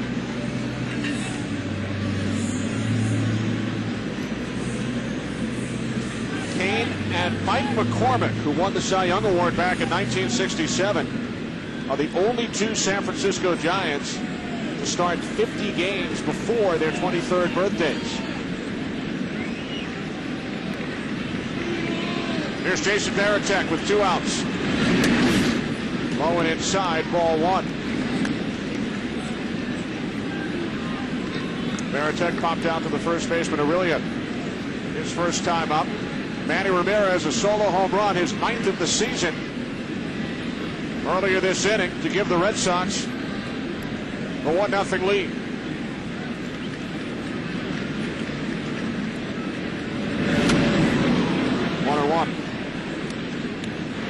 Up until last night, the Red Sox have had trouble scoring runs as of late.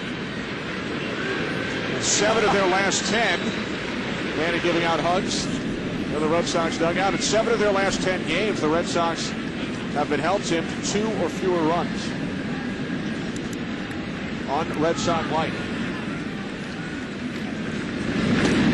But good pitching will keep you in a lot of those games. And what good pitching allows you to do, it allows you to be human. And it doesn't mean that you're looking for a slump, but when you do, you're going to win games that most teams don't win because of the strong pitching. Strong starting pitching certainly frees up the offense, allows guys to relax.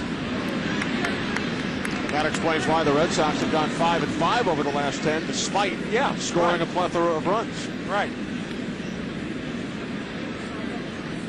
8.5 game lead in the American League East, although the Yankees lead the Mets in the 8th inning 11-6, so it looks like that lead will be cut down to 8 before the end of this game. Red Sox led the Yankees by as many as 14.5 back in late May. But the Yankees won 9 in a row prior to last night as they have moved to the 9th inning in the Bronx.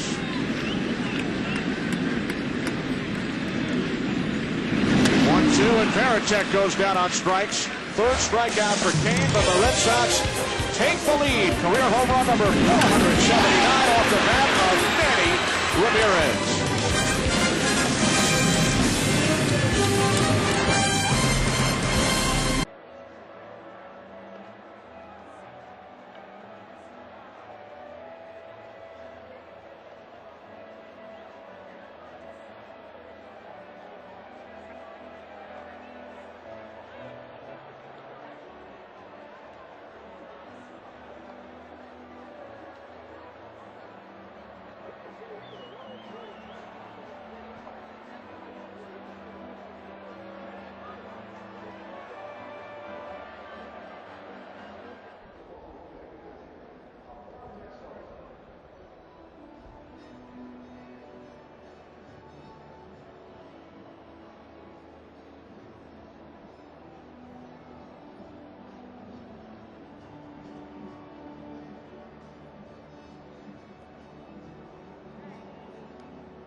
On Fox Saturday Baseball, the Giants will host the New York Yankees. Some of you will see the Astros and the Rangers. Coverage begins with the pregame show at 3:30 Eastern, 12:30 Pacific, right here on Fox. Check local listings. Pedro Feliz leading off for the Giants here in the 5th inning against Daisuke Matsuzaka. Yankees will make their first ever regular season trip to San Francisco next weekend. And their first trip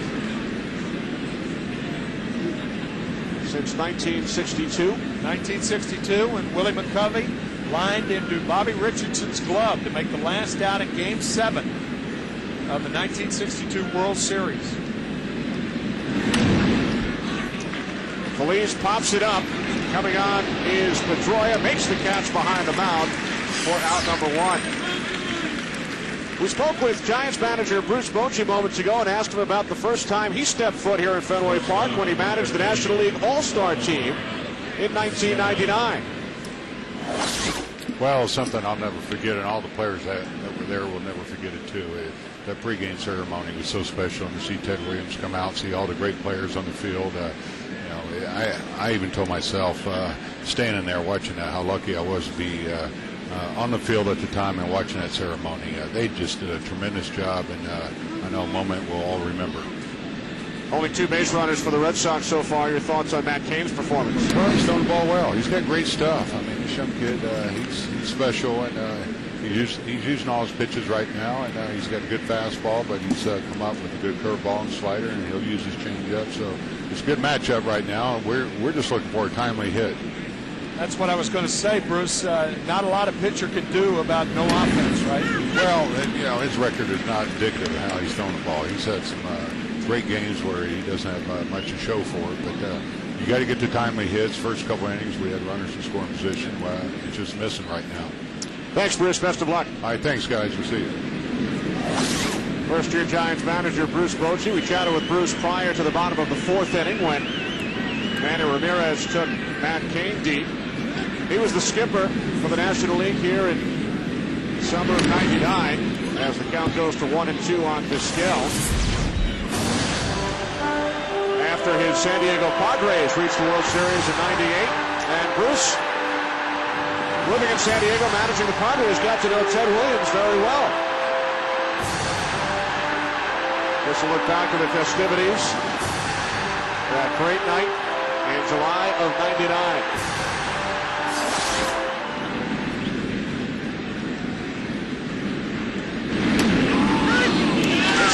Called out on strikes. Strikeout number 6 for Matsuzaka. Good fastball from Matsuzaka, who's been so consistent in the strike zone. After allowing 2 walks in the first inning, one, of course, an intentional walk. Only 2 base runners for the Giants thus far. But Teddy Ballgame, of course, from the San Diego area, and very close friends. Bruce was telling us before the game with the curator of the San Diego Baseball Museum, the Hall of Fame Museum, an unhappy Omar Vizquel.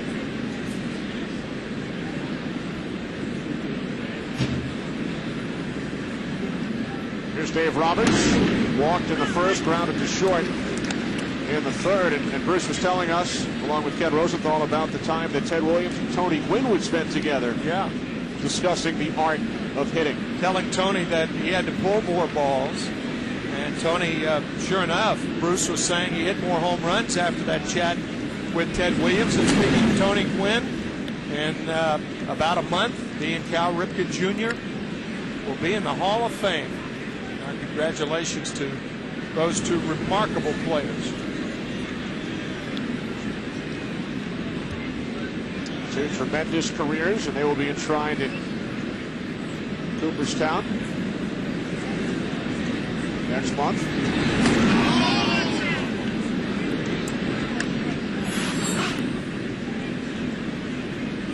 2-1 on Roberts, 2 outs. Top of the 5th inning, Randy Wynn waiting on deck. Barry Bonds today 0 for 1 with an intentional walk. 2-2. Giants have been scuffling. They've lost 14 of their last 20 and have been stifled by Matsuzaka so far today. They have only 2 hits, a double by Feliz in the second, a single off the bat of Molina in the 4th. And they really have, Kenny, a station-to-station offense. The second oldest team in the last 50 years. The only team older was the Giants last year.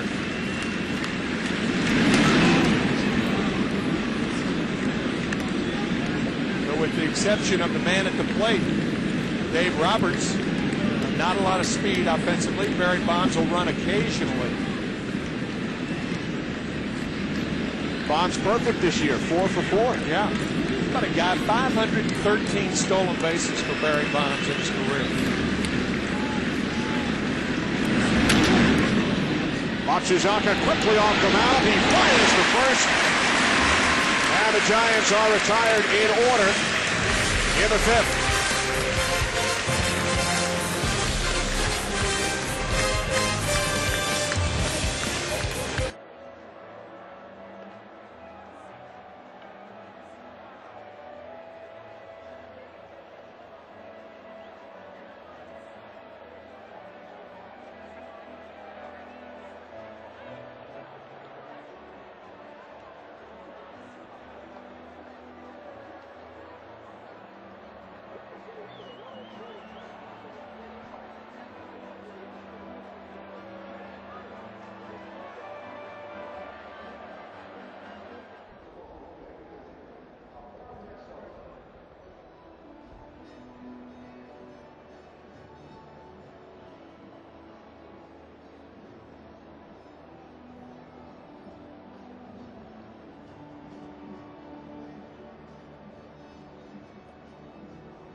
Chevy, an American Revolution.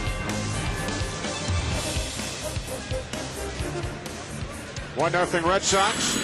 Kenny Albert, Tim McCarver, Ken Rosenthal.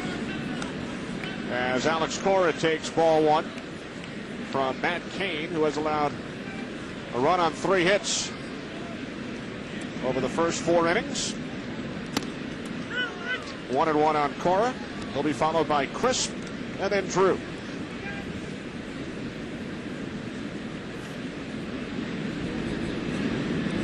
Manny Ramirez, 4th inning solo home run to give the Red Sox the lead. Nice backhanded diving stab by Aurelia that tossed to Cain to retire Cora. Boy, that was a good play. Rich Aurelia does not have a lot of range. That's why he's playing first and not short. But very quick feet to Cain covering. Nicely done.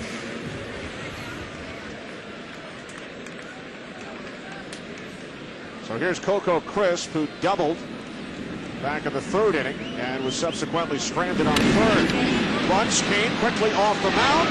He fires to first to retire Crisp for out number 2.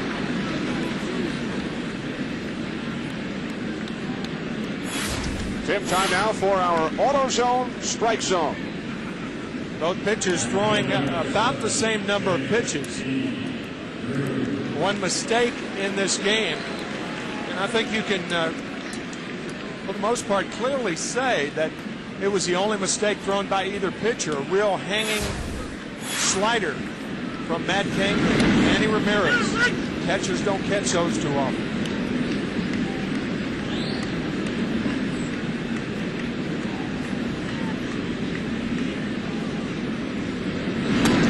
Pitchers duel.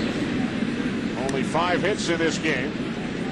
That not the case at Yankee Stadium, where the Mets are trailing in the top of the 9th by 4, 11-7. They have the bases loaded with Jose Reyes at the plate. Wow. Jose Reyes, who homered in last night's game off Roger Clemens. And Mariano Rivera, the pitcher.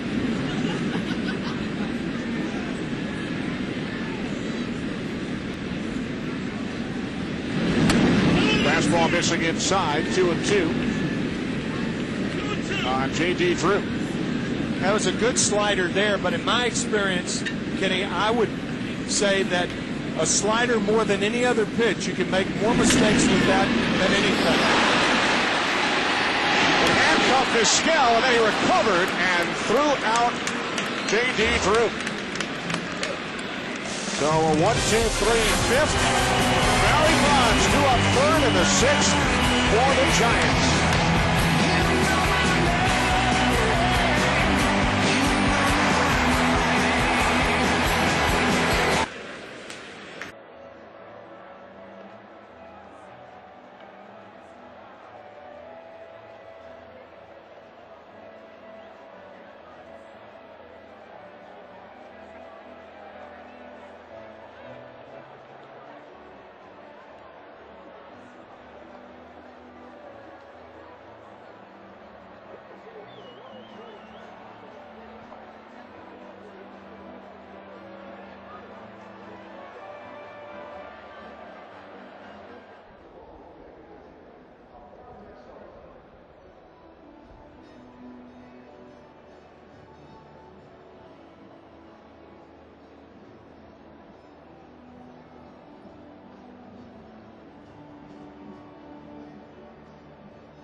Is sponsored by Diet Pepsi. More Cola Taste. By Monster.com. Post your resume on Monster.com and let Monster work for you. And by the auto parts experts at AutoZone. Get in the zone. AutoZone. We move to the sixth here in Boston. Red Sox lead the Giants 1-0. Wynn, Durham, and Bonds. This inning against Daisuke Matsuzaka. As Wynn squares the bunt, takes strike one. He has grounded out to the second baseman Pedroia and struck out his last time up. Yankees hold on and have defeated the Mets 11-8. Cutting the Red Sox lead back down to 8 games in the American League East. The Yankees have now won 10 of their last 11.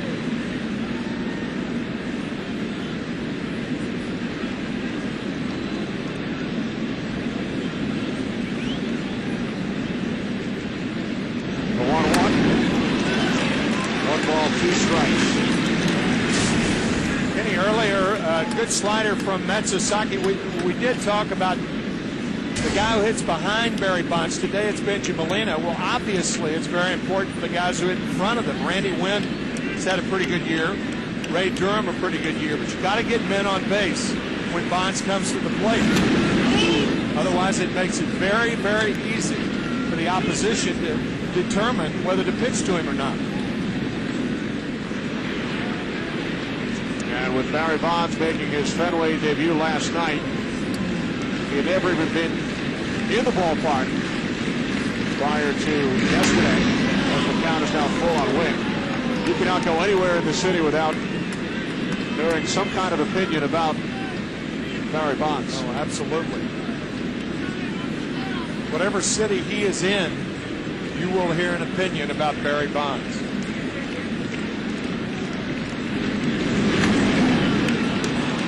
Wynn draws a walk. Ken Rosenthal certainly has his opinions on the subject, and he touched on it yesterday on FoxSports.com in his column. Ken, fill us in. Kenny, a different view of Bonds will be required if it ever becomes clear 5 months from now, 5 years, 5 decades from now, that the majority of players were using performance-enhancing drugs. Let's say it was 70%, including some of the game's biggest names. The only possible conclusion at that point would be that the drugs were embedded in the game's culture and that Bonds was playing on roughly the same playing field as most of his peers. In other words, the Mitchell investigation, the federal investigation, they could actually benefit Bonds if they reveal the excesses of the era without implicating him further. The more we find out, the less he will be in solitary confinement on Steroid Island.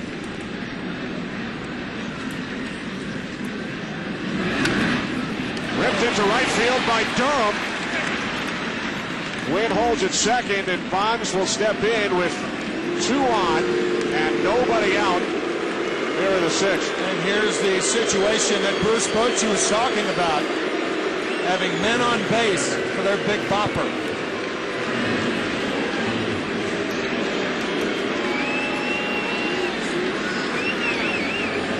We welcome those of you who have joined us from Cleveland, who have been watching the Indians and the Braves.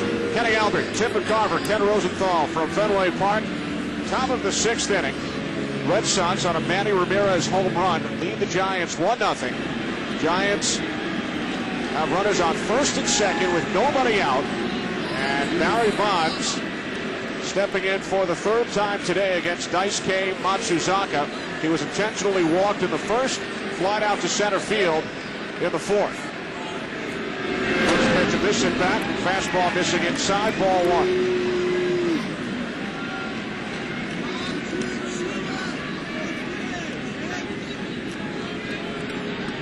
.747 career home runs.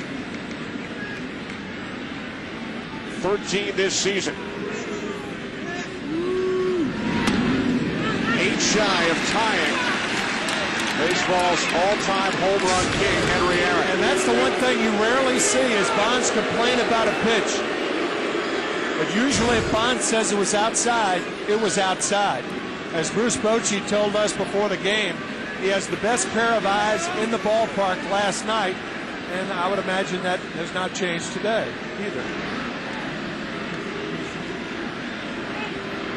That pitch clearly looked outside, called outside by Charlie Relaford, or called for a strike, an outside strike.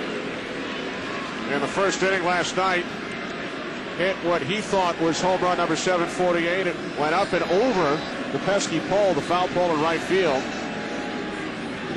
But it was ruled a foul ball. And Charlie Relaford, the first base umpire last night, who ruled it foul, is working the plate today. Yeah. And Bruce Bochy once again telling us before the game that Barry was not arrogant about it, but he said that ball was fair, that he thought it was fair. Bochy again said, well, as far as he's concerned, they were the best guys in the ballpark. 1 ball, 2 strike count. Nobody out, runners on first and second. Daisuke to Barry Bonds. On the ground into the shift. They can't turn 2 because of the shift. Bonds is thrown out by the shortstop Cora, but both runners advance. Yeah, there's nobody there. Mike Lowell was playing third. Alex Cora was to the right of second base. He's too far away to tag the bag himself. There you can see Alex right there. Mike Lowell's here. So there's really no place to go but first. So a swinging sacrifice by Barry Bonds.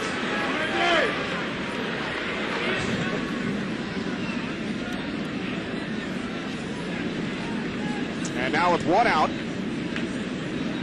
Benji Molina, who has one of the 3 Giants hits today, comes up with runners on second and third.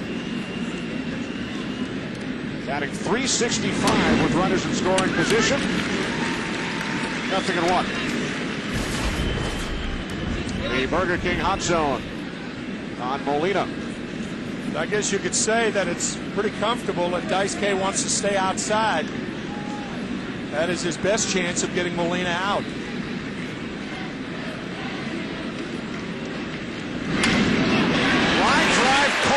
shortstop Paul back in at third, safely as Wynn. Well, that was close at third base. I mean, very closer than it should have been.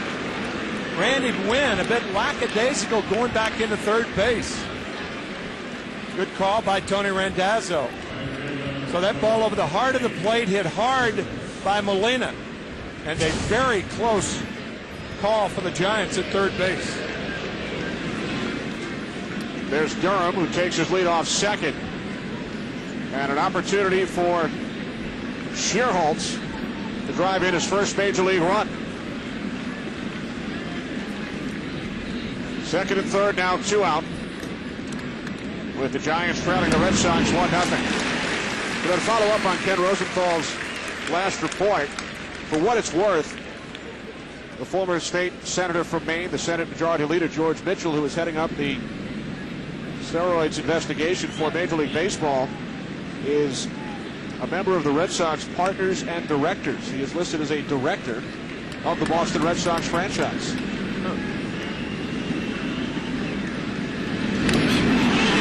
0-2 on Shearholtz. Well, right now the Mitchell investigation has turned up nothing.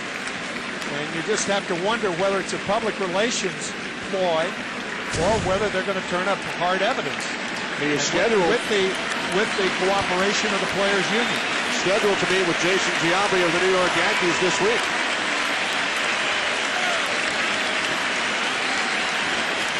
You can't force him to say anything other than what he said.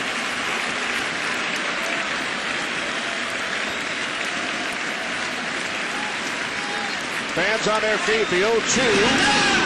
Nice game missing away. 1 ball, 2 strikes.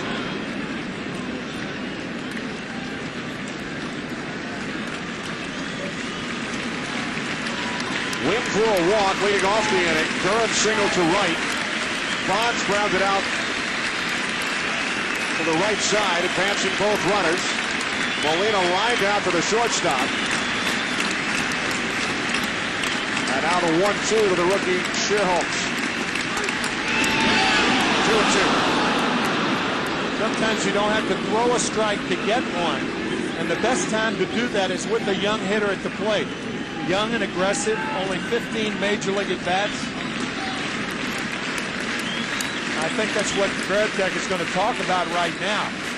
The problem with that is if you go out of the strike zone down, then it's up to the catcher to keep the ball in play. Otherwise, you have a tie ball game. Terry Francona told you and I before the game, when Veritek speaks with Dice K, it is always in English. Right. Now, Dice K may not know some of the terms from a cultural standpoint, but he does know the baseball terms. Veritek has learned some Japanese phrases. In fact, earlier in the season, he wore a wristband with some of those phrases as a reminder, but now they only use English when they communicate. The 2-2. Dice K hits Shearholtz with the pitch, so the bases are now full of Giants.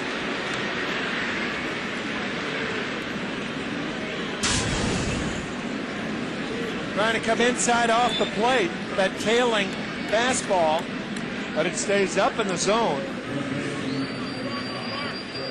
And obviously inside it hits Shearholtz on the right bicep. So the bases are loaded for Rich Aurelia, who back in 1997 hit the first interleague grand slam in baseball history.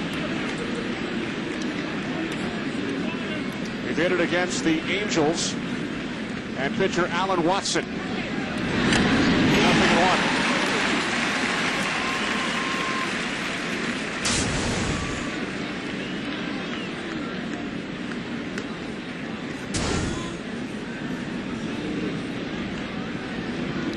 Wynn on third.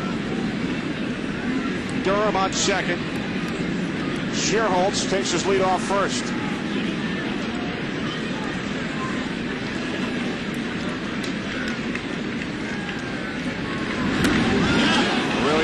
Yep, 1-1. Rich Aurelia has struck out twice against Dice K this afternoon on sliders like that last one. And Terry Francona wanted that pitch. It's very difficult, however, for managers or pitching coaches to determine whether it was over the plate or not. You have to rely on your catcher. But that was a pitch that could have been called a strike. Not that one. 2-1. Dean Shearholz will be able to tell his grandchildren that before he ever drove in a run in the major leagues, he was hit by a pitch by Daisuke Matsuzaka.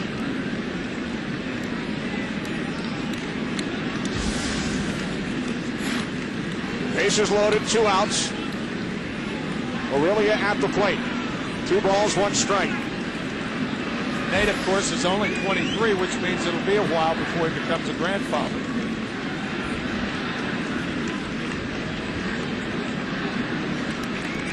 Your grandson is in the booth with us today. He is indeed.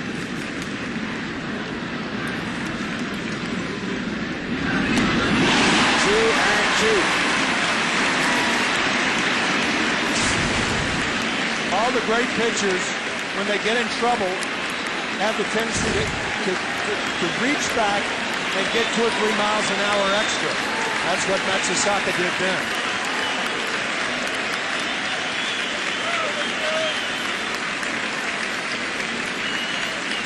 That last pitch was number 100 by Matsuzaka this afternoon.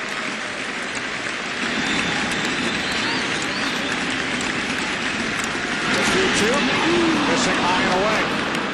Matsuzaka, excuse me, Kenny. Matsuzaka turning around to center field after that pitch and livid with himself. Very upset at how far he missed with that fastball on the 2-2 count. Watch this reaction.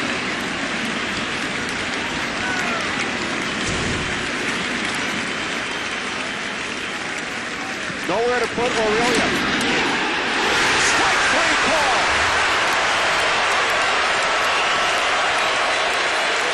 Aurelia down on strikes for the 3rd time today. The Giants grab 3 in the 6th. Continue to trail the Red Sox 1-0.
Dustin Pedroia leading off for the Red Sox, bottom of the 6th inning.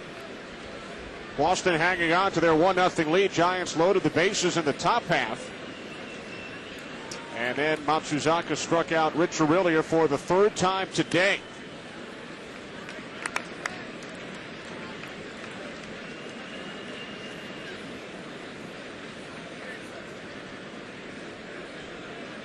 Aurilia shouldn't feel too bad. His former teammate in Seattle, Ichiro, struck out in his first 3 appearances against Daisuke back in Japan years ago.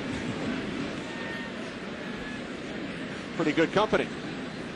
Yeah, but with the bases loaded in a 1-0 game, I don't think Rich has any solace out of that thought. No.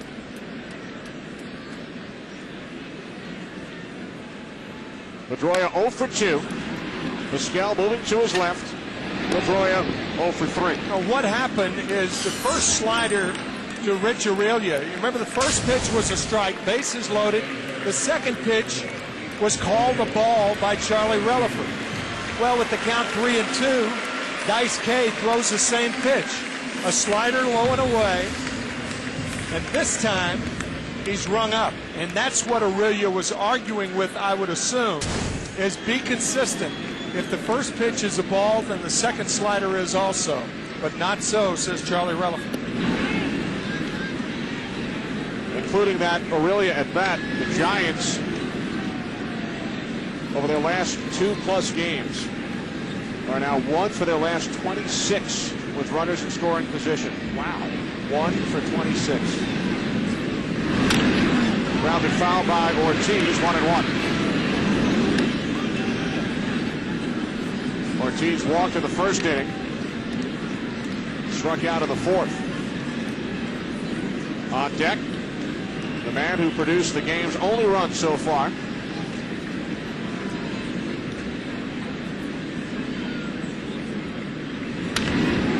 Another foul to the right side. 1-2.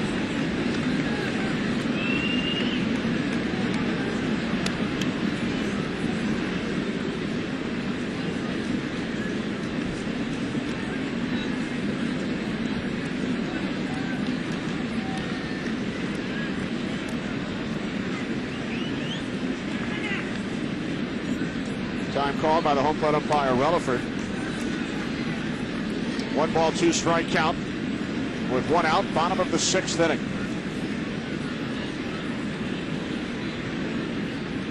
Kane to Ortiz. A towering foul to the right side.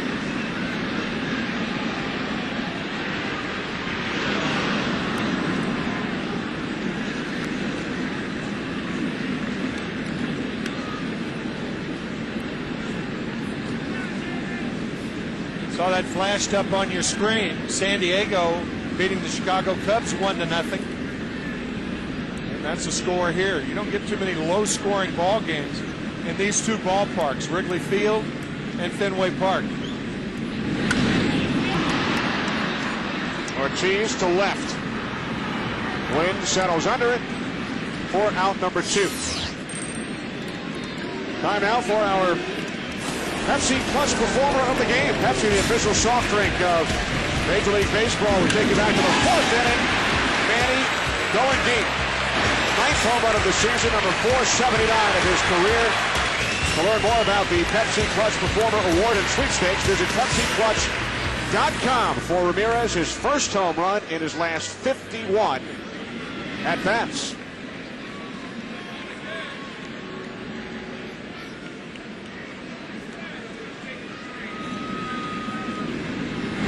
Interesting story involving Manny Ramirez. Who sent it down to Ken Rosenthal? Kenny, Giants pitching coach Dave Righetti knew Manny Ramirez, or at least knew about Manny Ramirez before any of us. During his final years with the Yankees, Righetti lived in the same neighborhood as Ramirez, Washington Heights in Upper Manhattan. He even remembers his address, 181st and Cabrini. And those were the days when Manny was a high school legend. It was before he was drafted by the Cleveland Indians with the 13th pick in the 1991 draft. Righetti said he never actually saw Ramirez play, but he remembers everyone knew his name. Thanks, Ken. Washington Heights, the area right around the George Washington Bridge, just minutes away from Yankee Stadium. You don't hear about too many Major League ball players living in Washington Heights. Manny Ramirez played at George Washington High School, right, for a coach named Steve Mandel, where he hit over 600 his senior year. 14 home runs.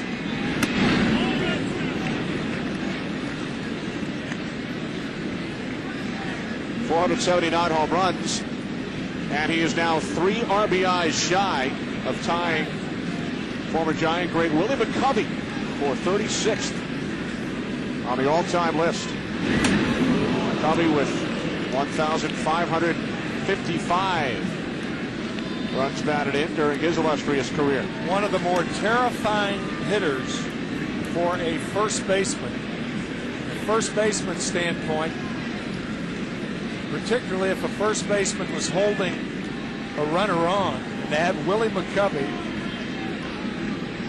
hitting.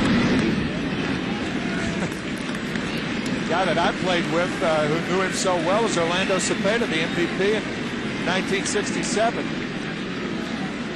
And he said, he used to kid about it, saying, you know, with McCovey at the plate, I'd prefer to play behind the runner. Get me as far away from the runner as possible. Ramirez, right field. Shearholtz makes the catch. A 1-2-3 6th for Kane. We'll return after these messages from your local Fox station.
Brought to you by Avodart. Only 3 hits for the Giants. Durham, Molina, and Feliz. 1-0 Red Sox. We move to the 7th. Pedro Feliz leading off against Matsuzaka. And he fouls off the first pitch down the left field line. 0-1. Hideki Okajima up and throwing in the Red Sox pen. Sammy spoke earlier about Dice K's meeting earlier this week. He had dinner with his former manager, Osamu Nagashio, as well as his former teammate Kaz Matsui. Right. Nagashio, following your footsteps, worked as an analyst, television analyst in Japan. About that. And his daughter plays on the LPGA Tour. I did know that. Varitek settles under it. And Feliz is retired. His daughter Rico, out of the University of Florida, the 2004 LPGA Rookie of the Year. Formerly the pitching coach and manager of Daisuke Matsuzaka for the Seibu Lions in Japan, and a man who won 251 games himself in the Japanese league. And as you mentioned, he felt that Matsuzaka was going to his mouth more often between pitches. Here's Omar Vizquel, who has struck out twice.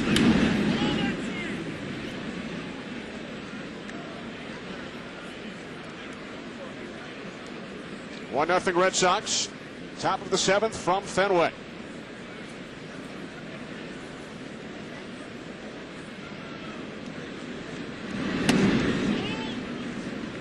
Now 2-0. You also piqued my interest when talking about that Lena Blackburn. Lena Blackburn, yeah. Rubbing mud. Original rubbing mud. You know, I've been wondering for the last 3 innings who exactly Lena Blackburn is. Are you aware? I'm sure you've been wondering that. Who is Lena Blackburn? Through the beauty of technology. Yes. We have Googled. Aha. Lena Blackburn. 2-0. Vizquel pops it up. Behind second. Making the catch is Pedroia for out number 2. Lena was the nickname of Russell Blackburn, who was an infielder for the White Sox, the Reds, the Boston Braves, and the Phillies, and also managed the White Sox in the late 20s. And he is best remembered for his extensive use of rubbing mud when he played. What is even more interesting is how he got the nickname Lena. I do not have that answer for you.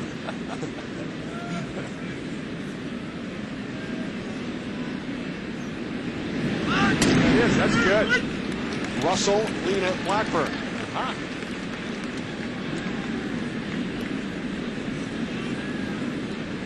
I know you were wondering. We have given Russell Lena Blackburn a lot of airtime today.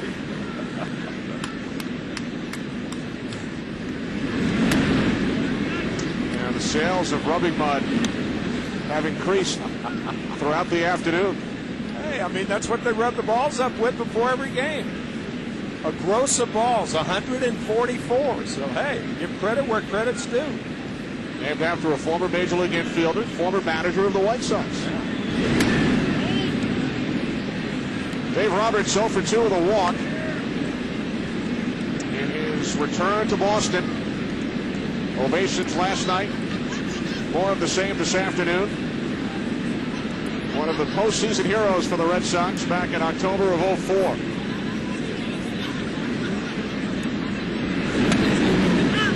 Two and 2. And like Matsuzaka, Dave Roberts was born in Japan. Actually, Okinawa. I believe Dave's mom is Okinawan, and his father was in the service there.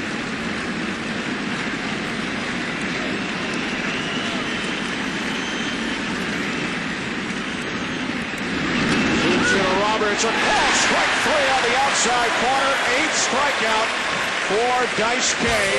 7th inning stretch time in Boston.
baseball is sponsored by Fast Acting Roundup. Kills weeds to the root even in the rain. By Midas. Who's counting on your brakes today? Be safe. Trust the Midas touch.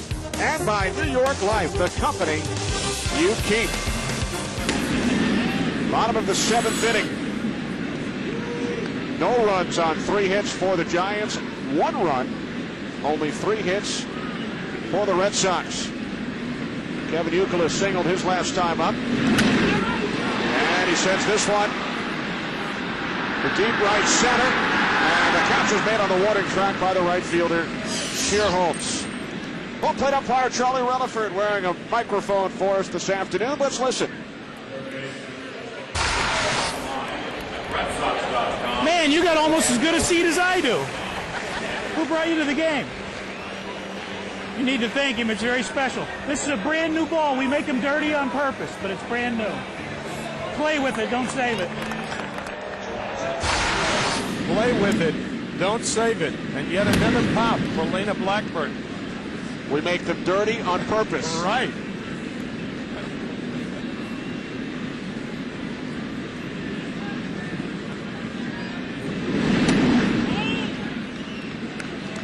Two 2-0 on Lowell. Mike Lowell 0 for 2. Matt Cain has retired 9 consecutive Red Sox.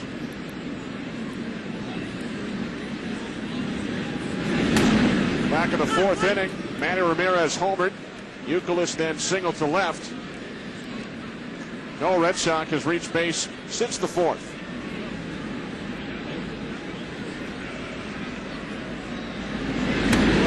High and tight, 3-1 on Lowell. Here Matt Cain is probably thinking, I pitched the last 15 innings, giving up 2 solo home runs, and nothing to show for it yet, as his Giants have not scored for him during that time.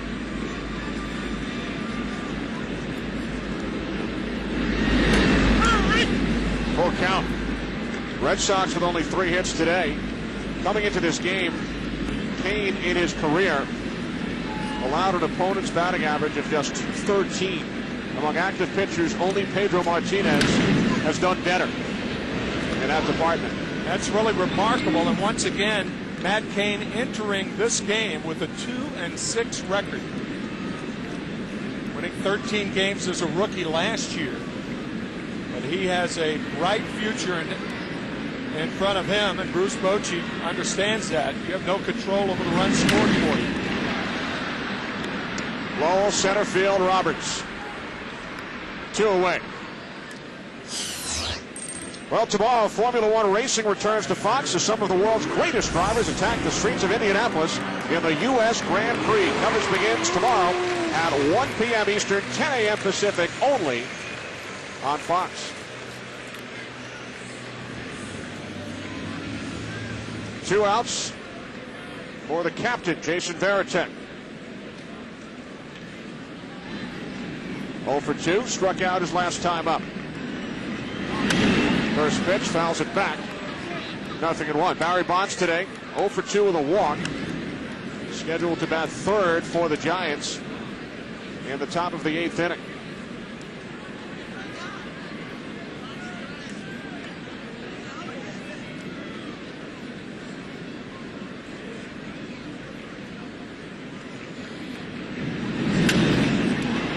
Varitek reaches out and flies out to win in left. 7 innings in the books. Time now for a game break as we send you west to Jeannie Zelasco, Kevin Kennedy, and Eric Karros at the Fox Network Center.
here in Boston. Kenny Albert, Tim McCarver, and Ken Rosenthal. New pitcher for the Red Sox, 31-year-old left-hander Hideki Okajima. Look at that earned run average, 1.10 in 29 appearances. He allowed a home run on the first pitch he threw in the major leagues. And after that, 20 2/3 consecutive scoreless innings. John Buck of the Kansas City Royals hit the home run. And of all the surprises in Major League Baseball this year, I don't think there have been any bigger surprises than Hideki Okajima. He is such an unusual pitcher in that you talk to the hitters who hit against him, and they call him funky. They can't pick the ball up. He's not a hard thrower. He doesn't have exceptional movement on his pitches. But with that, the way he delivers the ball, he's very difficult to pick up. And that's one of the big reasons for his success. He pitched the 8th inning last night. He retired Wynn, Durham, and Molina, and allowed a base hit to Barry Bonds. Here's Wynn leading off, and Randy Wynn takes ball 1. 112 pitches for Matsuzaka, did not allow a run in 7 innings, only 3 hits, 3 walks, 1 intentional, struck out 8. Look at the Red Sox pitching coach John Farrell. 6th time in 14 starts that Dice K has struck out at least 8 batters.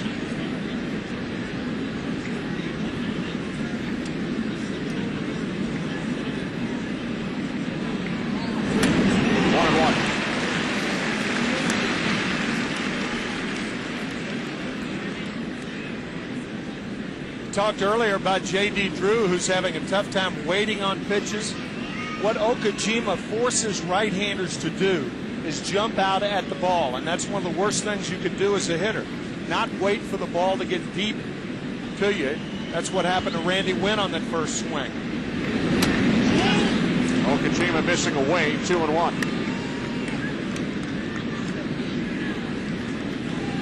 Okajima not in relief of Daisuke Matsuzaka. Shut out the Giants over 7 innings. Giants loaded the bases in the 6th. Now 3-1 on Wynn. Giants loaded the bases in the 6th, and Aurelia struck out for the 3rd time today.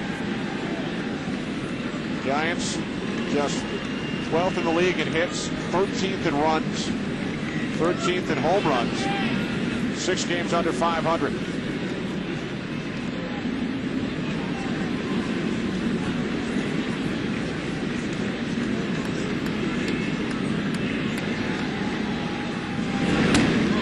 A leadoff walk drawn by Randy Wynn here in the 8th. So Ray Durham will come up, and then Barry Bonds. Bonds playing in his 2nd game here at Fenway. Hank Aaron played here 12 times, hit 1 home run in Fenway Park in his career. It was back in September of '75 with Milwaukee off the spaceman, Bill Lee, the 745th home run of Hank Aaron's career. The only home run that he hit at Fenway Park. Of course, playing all those years for the Milwaukee Braves, then the Atlanta Braves, and then coming to the Milwaukee Brewers the latter part of his career. Ball 1 to Durham. Henry Aaron originally signed with the Boston Braves in 1952, but never played a game as a member of the Boston Braves. Franchise moved to Milwaukee before he made his major league debut. Barry Bonds' godfather, Willie Mays, played 1 game here at Fenway. It was the All-Star game in 1961. The 1-0, a swing and a miss by Durham. 1-1. Barry Bonds got off to the hot start, 8 home runs in April. Only 4 in May, 1 here in June. Riding high in April, shot down in May. Came close last night.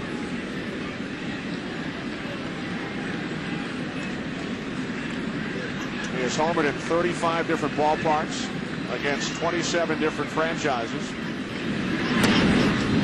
2-1. off 440 different pitchers. This is the 40th ballpark he has played in. The only team Bonds has never played against, the Cleveland Indians. I think the most remarkable thing, of course you could say how many remarkable things about Barry Bonds, but the most remarkable thing from my standpoint is his pitch identification. How he can identify strikes and what type of pitches they are. We talked about his eyesight earlier. Ray Durham thought that pitch was low. And the Giants hopeful that they get a similar situation as last time.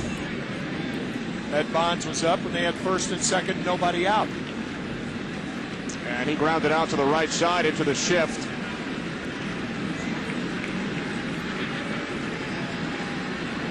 Two balls, two strikes. Wynn takes his lead off first. Durham awaits the 2-2. In the dirt, full count.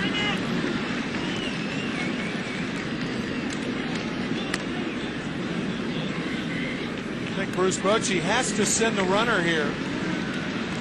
And Ray Durham has to make sure it's a strike. Two straight 3-2 counts.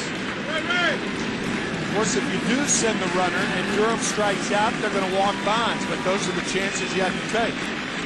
You send him and he gets a base hit. As a result, you have first and third. Wynn holds and Durham with a base hit into left field. So Bonds will come up in a similar situation as the 6th inning, with Wynn on second, Durham at first, and nobody out. Same exact situation.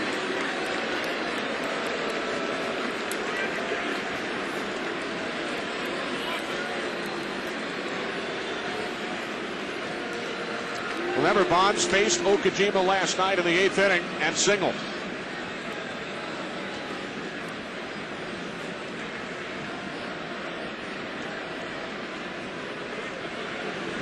Left-hander against left-hander. First and second, nobody out. Red Sox lead by a run.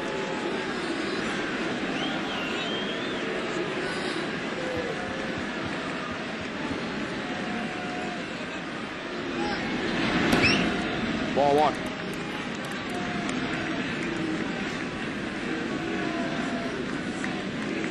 An intentional walk with one man on in the first. Wide out to center in the 4th. Grounded out in the 6th.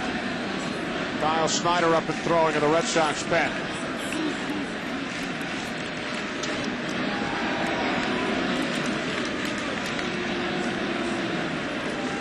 The 1-0 from Okajima. High. Ball 2. We welcome the viewers that have joined us from the Indians and the Braves. Kenny Albert, Tim McCarver, Ken Rosenthal. Here at Fenway Park in Boston, Red Sox lead the Giants 1-0. Top of the 8th inning. Barry Bonds at the plate. Runners on first and second with nobody out. Talked earlier about Daisuke Matsusaka and Jason Varitek speaking English on the mound. Well, Okajima does not speak the same type English Matsusaka does, centering and bordering around baseball terminology. So you have to wonder what John Farrell was saying. How do you communicate?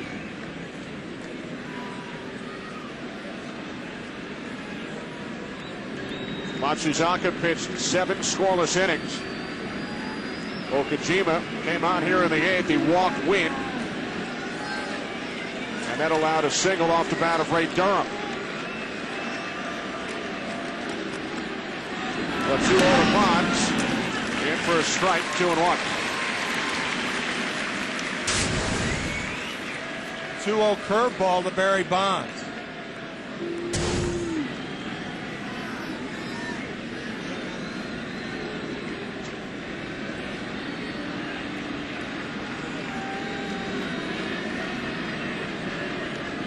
Bonds awaiting the 2-1.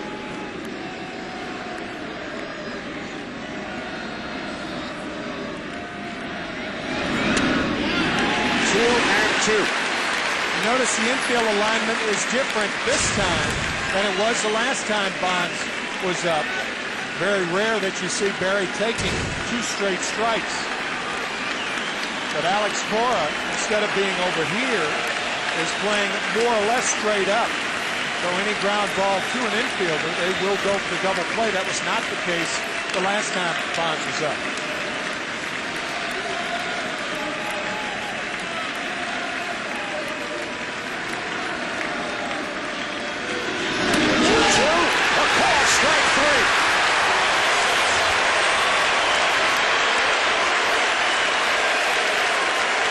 About that.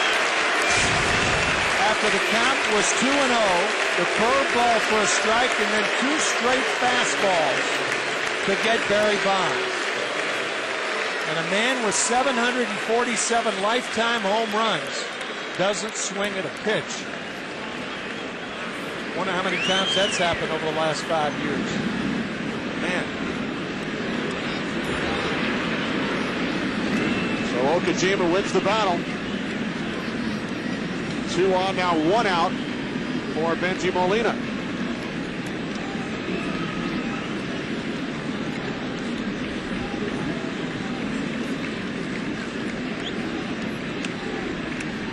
Well, we spoke with Terry Francona earlier today. He told us Okajima's 2 best pitches are his Okie and his Okie Dokie. I thought you were going to say his Okie and his Jima. I'm quoting his skipper. His Okie and his Okie Doke. That's good. Fouled back by Molina, 0-1. But again, you know, when he came in, of course, he ends up walking Randy Wynn, gives up the base hit to Durham. But it's what we were talking about when you get a guy like Barry Bonds not swinging at 3 pitches with 2 runners on base. It gives you an idea of how funky this guy is. This just does not happen with Barry Bonds hitting. And now Jonathan Papelbon has joined Kyle Snyder. Win on second. Durham takes his lead off first.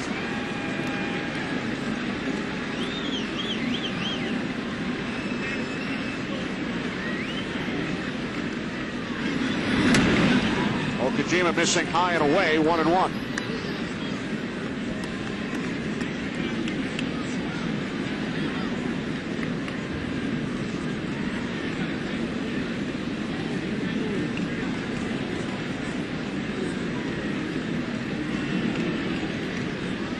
Two on, 1 out, top of the 8th inning. Red Sox on a Manny Ramirez home run. Lead the Giants 1-0. Molina, right field. J.D. Drew, 2 away. Holding at second is Lynn. We just had a fascinating piece of information passed on to us. The San Diego Padres beat the Chicago Cubs 1-0 today at Wrigley Field. It's 1-0 here. Boston Red Sox on top, 2 out, 2 on in the 8th inning. The last time that they had 2 1-0 games at Wrigley and Boston in the same day, 1963. Wow. July 23rd, 1963.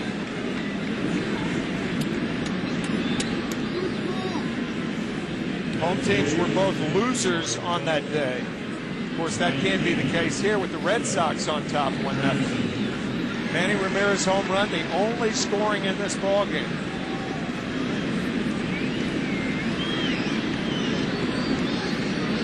Kevin Franzen pinch hitting for Nate Shearholz with 2 on, 2 out. So if this score holds, it'll be the first time in close to 44 years that games at Wrigley and Fenway ended 1-0 on the same day. By the way, with the Giants coming to Fenway this weekend, the Cubs are now the only team that has never played here. Every other Major League Baseball club has played at least one series here at Fenway Park, except the Chicago Cubs. Wow.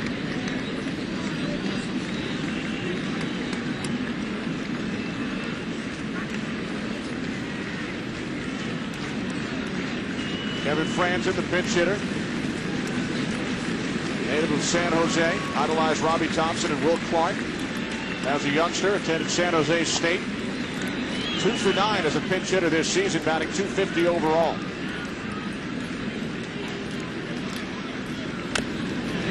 One and one.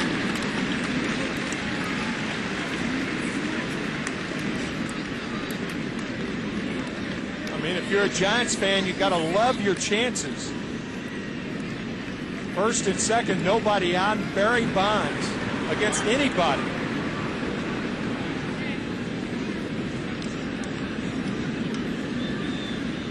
Five pitches to Bonds. Okajima falling behind in the count, and then 3 straight strikes.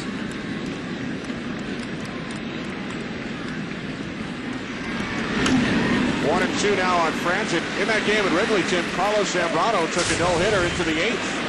Wow. Let's take a look at the curveball to Bonds, and then another curve is high. Now the 2-0 curve sets the stage for the 2-1 fastball and the 2-2 fastball. Without taking the bat off his shoulder. Bonds takes 5 consecutive pitches about as often as Wrigley and Fenway host 1-0 games on the same day.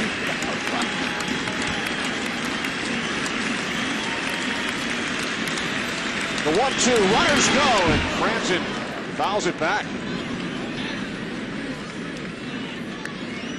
You have to be sure if you're Randy Wynn. Don't want to make the third out at third base. But he had a terrific jump. That's hard on a trail runner there, because the trail runner has to make sure that the runner in front of him isn't faking a break. Giants 0 for 8 today with runners in scoring position, 1 for their last 28. The 1-2, Franzen reaches out on the ground to the shortstop. Ball tossed to Pedroia, and the Giants strand 2 more base runners in the 8th.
Light for great taste, there's no debate. Miller Lite, always a good call. And by Flomax.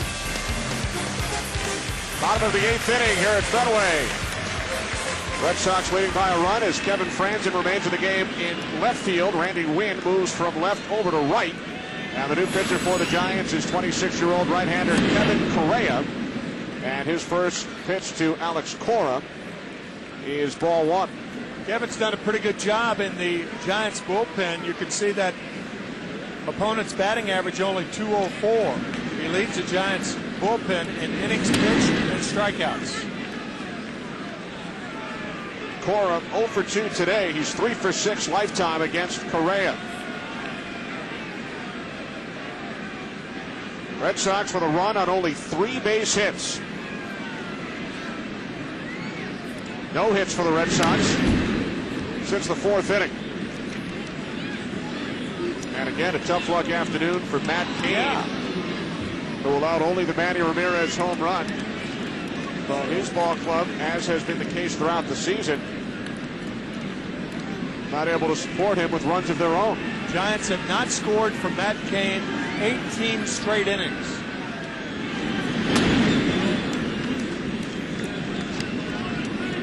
You might say, well, if he's carrying a 5 or 6 earned run average during those innings, well, that's one thing. But here's a guy who's allowed 2 solo home runs in his last 2 starts, and that has been it. But the Giants offense just cannot score for him. And they have had their chances today. Giants had 2 base runners in the 1st inning. They loaded the bases in the 6th. They had 2 on with nobody out in the 8th.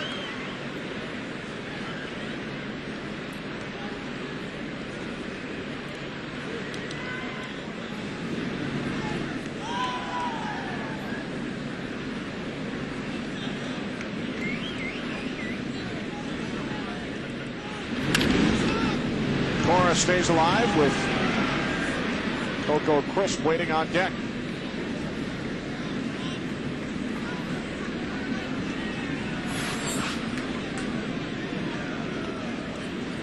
Red Sox look to maintain their 8.5 game lead over the Yankees, who beat the Mets earlier today 11-8.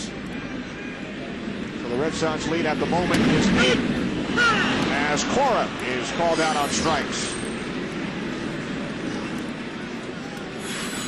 Tim, our game summary brought to you by Flomax. With 1 out in the bottom of the 8th inning, career home run number 479 off the bat of Manny Ramirez. 7 shutout innings for Daisuke Matsuzaka. Only 1 run in 7 allowed by Giants starter Matt Cain. And the Giants have not had a base runner since Kevin Youkilis's single back in the 4th inning. Or the Red Sox, I beg your pardon. 12 consecutive Red Sox have been retired since that Youkilis base hit. 4th inning, Manny. 9th home run of the season. Cain knew it immediately. That gave the Red Sox a 1-0 lead. And that lead still stands here in the bottom of the 8th inning with Coco Crisp at the plate.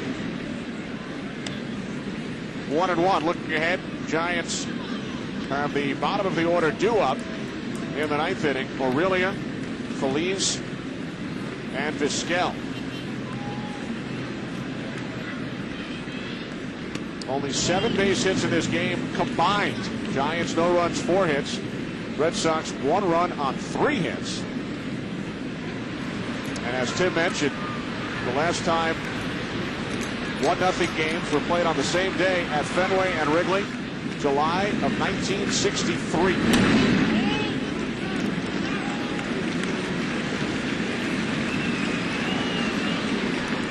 Now to look at Jonathan Papelbon. He will be the pitcher for the Red Sox in the 9th inning.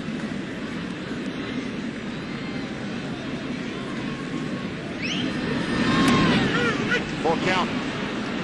You know, you've talked throughout the afternoon about what the Red Sox have gotten from their starters as we take another look at that last pitch. John Lester working his way back. An outstanding performance last night for AAA Pawtucket as he allowed only 2 runs in 7 innings. Base hit left field.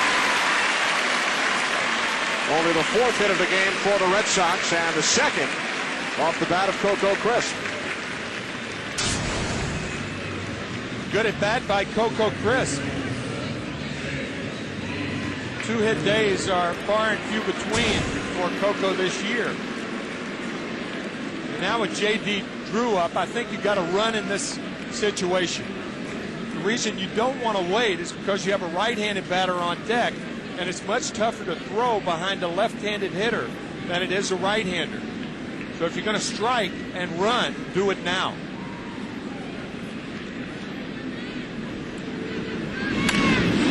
Drew on the first pitch with a base hit into right field. So the Red Sox, who had only 3 hits over the first 7 innings, string together back-to-back singles here in the 8th.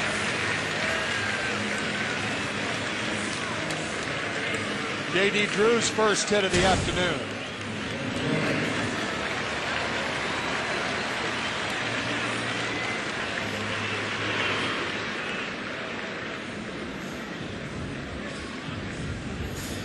Pedroia had as many hits last night by himself as the Red Sox have in today's game. 5 for 5. As we said earlier, the first time since Little League that he had 5 hits in a game.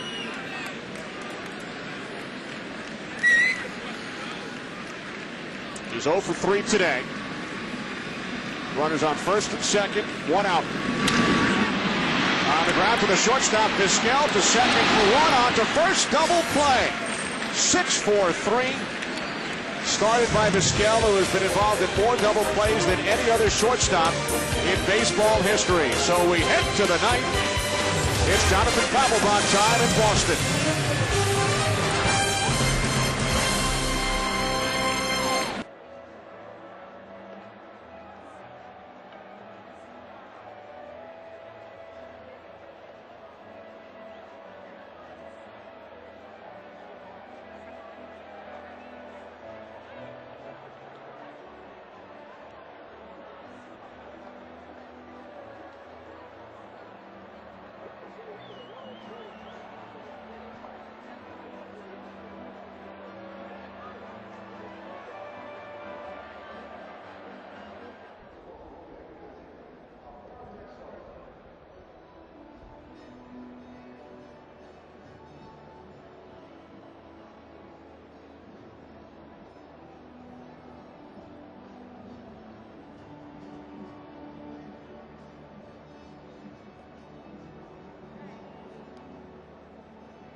We'll see these San Francisco Giants as they host the New York Yankees, who will make their first regular season trip to San Francisco.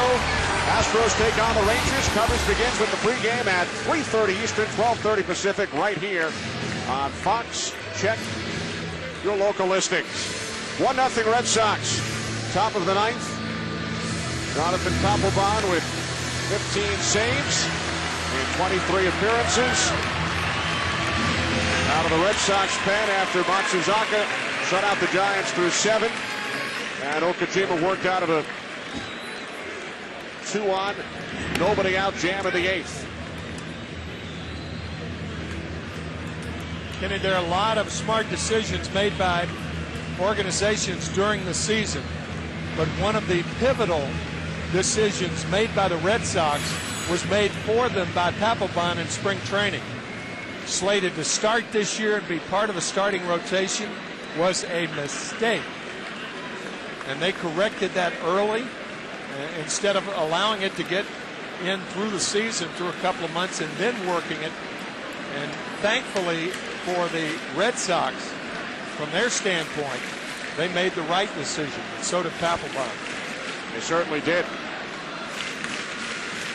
Rich Aurelio leading off for the Giants. Has struck out 3 times today. Swings at the first pitch from Papelbon. And pops out to the second baseman, Pedroia, for out number 1. As we check in with Ken Rosenthal. Ken? Kenny, Jonathan Papelbon told me before the game that he has felt 100% for every single outing this season. That's a significant difference from last year when, by this point, he was already starting to feel the onset of fatigue that led to his injury in September.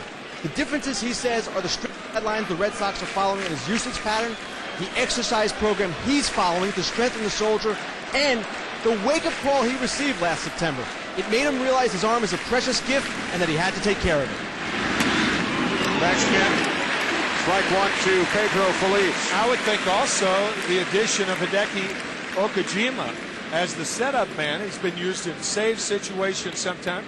I mean, Francona has such confidence in the two of them, and they are proving to be a lethal combination in tandem for the Red Sox. 1 ball, 1 strike.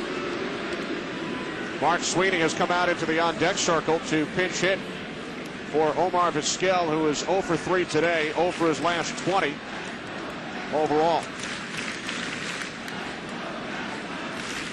1 ball, 1 strike. Papelbon to Feliz. 1 and 2.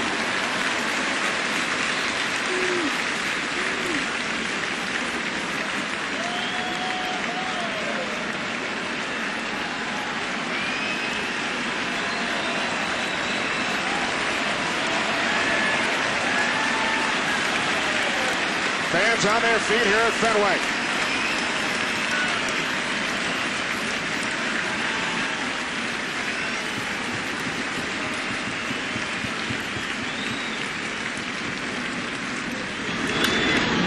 Center field, Quist on the run. Red Sox 1 out away as we welcome those of you who have been watching the Indians and the Braves. Kenny Albert, Tim McCarver, Ken Rosenthal. Here at Fenway, the only run in this game. Andy Ramirez solo shot, career home run number 479 off Matt Cain. In the 4th inning, getting the Red Sox a 1-0 lead. Daisuke Matsuzaka, 7 shutout innings. There have been 382 1-0 games in the history of Fenway Park. Red Sox winning 185, losing 197. And now Massachusetts native Mark Sweeney represents the Giants' last hope from Holliston, about 45 minutes from Boston. His parents, Dan and Peggy, are in the ballpark among 25 friends and family members. His 13th season, played at Fenway for the first time in his career last night. Doubled in a run in his first at bat. A diehard Red Sox fan remembers the 1975 World Series. His favorite player was Fred Lynn. And now he's hoping to break the hearts of the Red Sox and their fans by keeping this game alive. 1-1. Sweeney had played here at Fenway in 2 All-Star games during his days at the University of Maine, but had never stepped on this field as a major leaguer until last night.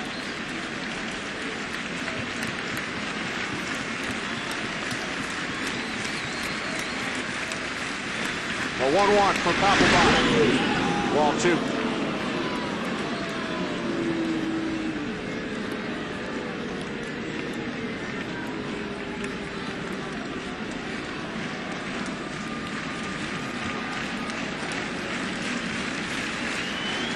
Roberts waiting on deck. Should Sweeney reach? The 2-1 from Papelbon. Giants down to their final strike.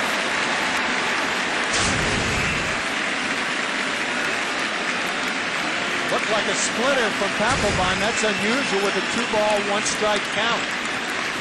Have a lot of confidence in that splitter in that situation.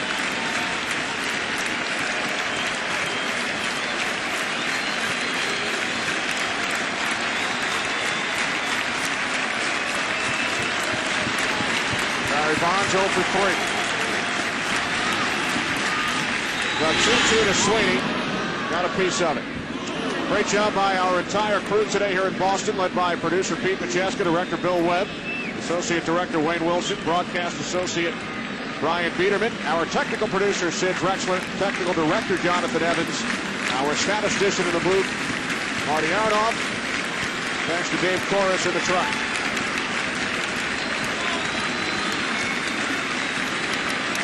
William Fiddleman, Dave Schwabe, with us here at Fenway as well. The 2-2 and Sweeney with a ground ball. Pedroia blocks it, goes to first, and the Red Sox take game 2 of this 3-game interleague series by the score of 1-0. No runs, 4 hits for the Giants, 1 run, only 5 hits for the Red Sox. Win number 8 for Daisuke Matsuzaka. First time in 44 years games at Fenway and Wrigley have ended 1-0 on the same day, and the Red Sox maintaining their 8.5-game lead on the Yankees, who were also victorious today, 11-8 over the New York Mets.